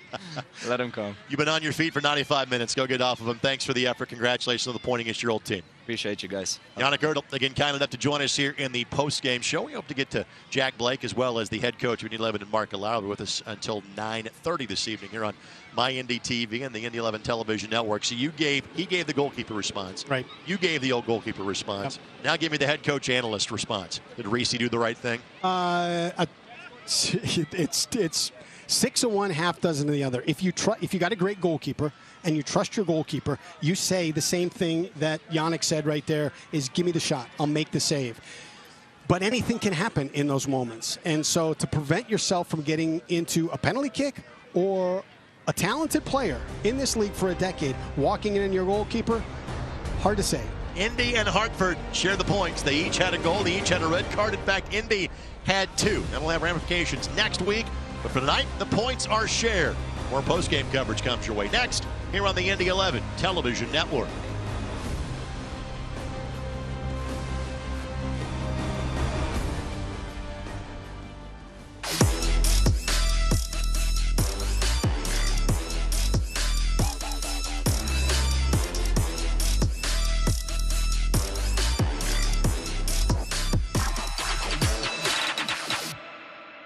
Meet Chip. 30 years ago, he started a small business with a big idea. Today, there's a new building, a new fleet of equipment, and a new era of leadership. But we know Chip, and at Indiana Members Credit Union, we know he plans to keep growing, building business with the next generation. IMCU is here to help with secure and simple account management tools and commercial financing to grow business. Today, it's all about Chip. Tomorrow, it's all about you. Because at IMCU, it's you that matters.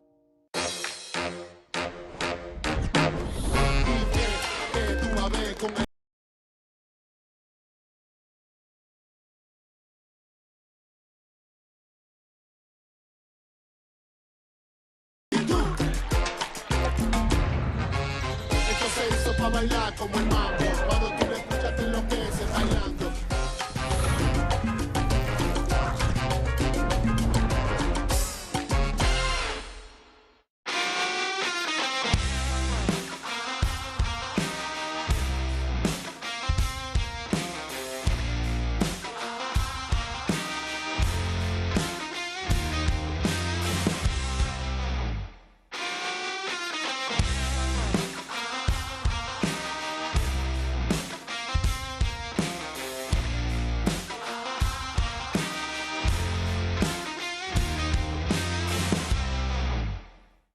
When your cat's a meme and your dog is too. And it's hard to know what's fake or true. Just raise a glass with a friend or two.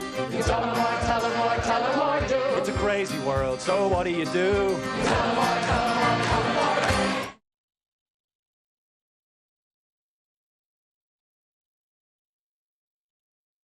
Indianapolis, hard-fought, spirited effort, 1-1 draw. Again, both Hartford and Indy each get a point for their efforts this evening. One of many players who completely emptied the tank tonight is Roberto Molina, who joins us now pitchside.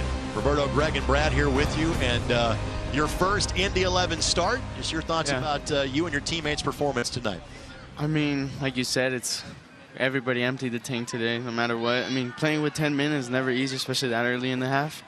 But, you know, that was the type of game it was. I mean, tactically, we tried to stay put, but at the end of the day, it's about mentality and just putting in the work.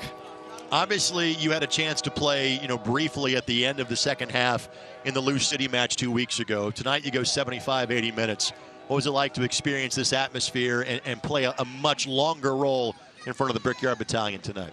No, yeah, I mean, from the moment I stepped foot against Louisville, you can always feel the environment. It's always I always love playing in environments like this. It seems like it's always good, and then our fans are always supportive of everything we do. So, playing longer today felt really good, but at the end of the day, we should have came out with the win. I think we deserved it. Even playing with 10 men, I think we were always the better team. 3 matches so far in Indy. One as a late sub against Lou City, changed that game, brought some spark to that. Second one, you're coming in and you're playing more in a natural position instead of as a back, and you score a goal. And then today, a different role. You're an outside back and you're a starter. Talk about how difficult that is to have those kind of adjustments when you've got that same attacking mentality no matter where you're playing. I mean, it's difficult, but, at the end of the day, I think I have a good coaching staff and a good teammates always helping me adjust to the new positions. But like I said, it's something to get used to, and I think overall, I'm doing pretty well so far. I'm feeling good about it, so I just got to keep this momentum going. Yep. Now, going back to that goal. So that's a ball that goes through the 6, and there's 4 or 5 Charleston players. So you're always thinking on that backside, there's no chance it gets through. What did you see that made you say, I got to finish this run? I mean, honestly, I think it was our Seba came in, and I knew he wasn't going to get a good touch on the ball because it looked like the defender was holding him. So I knew I had to just finish it because I knew something was going to happen. And bam, the defender that was guarding me slept, and that was it. We're showing that goal right now. Again, his first in an Indy 11 uniform in match number 2. Another outstanding effort for Roberto Molina tonight again. Didn't go the distance, gave everything he had in a 1-1 draw for Indy this evening. Roberto, you've been on your feet for a long time, man. Go good off him. Thank you so much for the time. Appreciate and again, look forward to seeing you back here in a couple weeks. Sounds good. Thank you. Appreciate it. You got Roberto Molina. Again, kind of join us. Jack Blake will join us in about 30 seconds or now. It shows you the football intelligence of Mark Lowry, that he's finding guys that can come in and almost immediately be contributors for this team. And I love that goal. I love any goal. But I love that goal because there are so many times guys give up on that run. That back post run is just effort. You do it 100 times and the ball doesn't get through. You're just waiting for that one. But you can't ever quit because you don't know which one it's going to be. Goals after the 80th minute. A lot of them this year belong to Jack Blake, who was kind enough to join us. Now, Jack, we saw you just fall over at the end of the match. How you feeling right now? Yeah, pretty tired. Pretty exhausting game. Crazy game to be involved in. Credit to the lads. They dug in real hard. Especially the boys in the middle, Cam and Aiden, worked their socks off. Never easy going down so early. It was the flip side of last week. So boys dug in, and I'm glad we got something out of the game. I thought we deserved the win, but we'll take the point and move on. Kind of walk us through what you saw on that ball that you buried in the back of the net. Yeah, I mean, Seba kind of gave me the napkin, knife, fork, plate, everything. So I could have not finished that one. Yeah, I'm happy that you saw me. You're a liar. You could have not finished that. It's a left-footed one-touch ball from the top of the 18. Talk us through the moment before that. You're over talking to Martinez before the throw-in, and we joked around up here that you were telling him, hey, throw it into Guenzati. He's going to lay it off to me, and I'll hit a one-touch ball from the top of the 18. What were you saying to Martinez here on the touchline? I don't think I was saying anything. I don't think I could breathe at that point. I think it was more telepathic to him. But yeah, no, yeah, credit to Dougie and Seba for making that play as well. So yeah, I'm happy it came together. All right, Jack, we're going to let you go. I know you got daddy daycare with 2 kids that look like you over here in red kits. We're going to make sure we get Coach Lowry as well. Jack, congratulations. Thanks, guys. Appreciate it. All right, we'll get the headsets off of Jack real quick, and want to get at least a quick word from Mark Lowry, kind enough to stop by our post-game interview location as well. But Jack, as per usual, class for the Indy 11. Yeah, and to give credit to Guenzati. Yes, give credit to Guenzati. Sure. It was a great layoff ball for him. But to say he gave me a fork, knife, plate, and laid it up for me, that's a one-touch left-footed ball from the top of the 18 in traffic. That's a great goal. That's all he needs. All right, let's get down to Mark Lowry. And again, Mark, you love the effort of your team at halftime. You feel any differently about him after half number 2? Just disappointed we didn't get 3 points in the end. But there's probably 2 or 3 ways you can slice it. You could be disappointed you didn't get 3 points. You can be proud that, 10v11 we were the better team for long stretches, and the guys dug in, and they were, that they showed great determination, great quality. Depends which way you want to look at it. You either see positives in it, that we battled for a long time with 10 men and was really good. But you really feel like it's 3 points that we've left on the table, whether it was because we had the red card or even with the red card, right? There's chances there to get the 3 points, and we probably should have. So there's a disappointment there, but I think you got to be positive with what the guys did when they went down 10 men. I thought for long stretches we were the better team. Well, Jack has the goal for you tonight, and obviously you have a lot of individuals you can credit for a good performance, but let's talk about the goal scorer. What has Jack meant to your club this year? I mean, he's arguably been our best player, I think. And now he's playing out of position and still been one of the best players on the field. So, he's just a brilliant footballer with the ball and without the ball. That's why I can trust him to be back there. So, he's top class, and he deserves these goals and he deserves these accolades. I know you've got 7 days to figure it out, but now what are you doing on the back line for next Saturday night?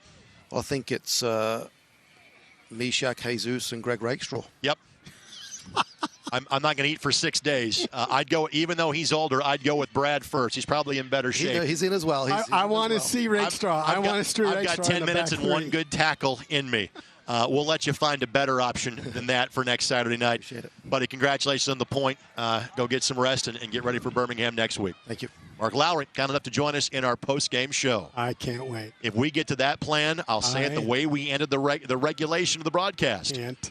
Heaven help us. Wait. Back to wrap it up next on My Indy TV and the Indy 11 Television Network.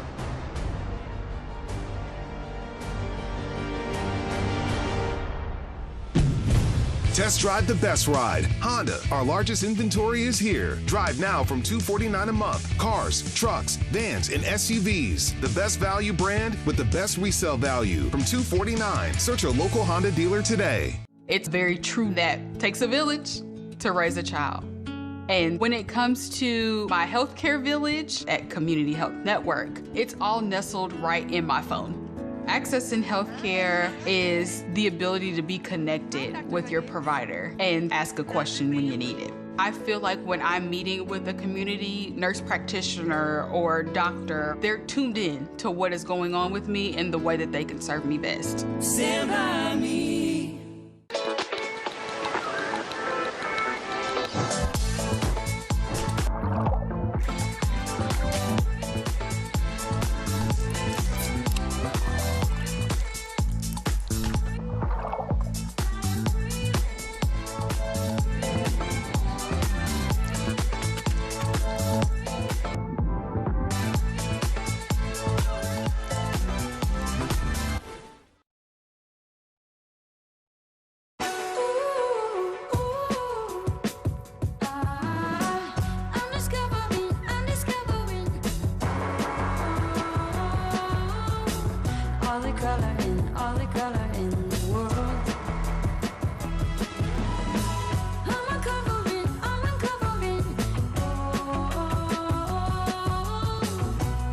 Bring color to life with the very best paint, only at your Sherwin-Williams store.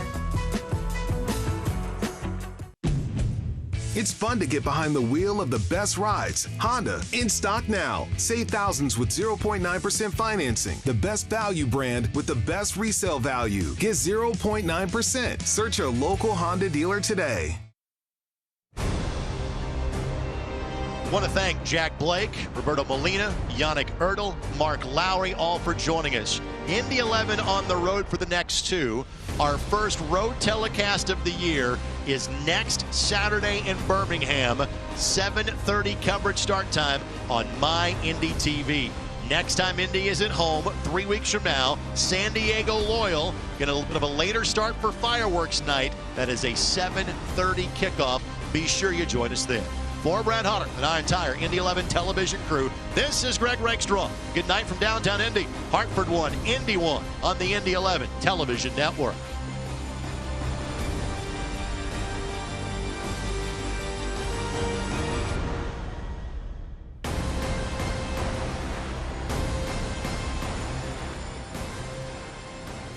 For over a century, Indiana has been the destination for sports innovation and the state where champions are crowned. Now, we're entering a new era with Sports Tech HQ, a place that inspires innovation and invests in entrepreneurs who are changing the game, one startup at a time. Welcome to the crossroads of sports and technology. Sports Tech HQ, home of the game changers. Meet Kate. She has a lot to juggle. Family, work, it can lead to trying days and tired nights. But we know Kate, and at Indiana Members Credit Union, we know at some point her space at a premium life may change. IMCU is here to help Kate and you find your space. Now, add on or remodel with an introductory rate of 3.9% APR on a home equity line of credit. Today, it's all about Kate. Tomorrow, it's all about you. Because at IMCU, it's you that matters.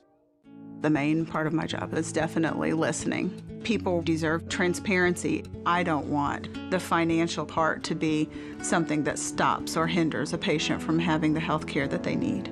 I try to treat each person like they're my mom or my grandmother, my daughter, my husband. I want them to know that they're not just another phone call for us. And it's very rewarding to know that I can provide peace of mind. Stand by me. When your cat's a me, then your dog is too. And it's hard to know what's fake or true. Just raise a glass with a friend or two. You tell them more, tell them more, tell them more, do. When the online trends keep getting worse, and you lost your keys in the metaverse. Now your right swipe just went left on you. You tell them more, tell them more, tell them more, do. It's a crazy world, so what do? You tell them more,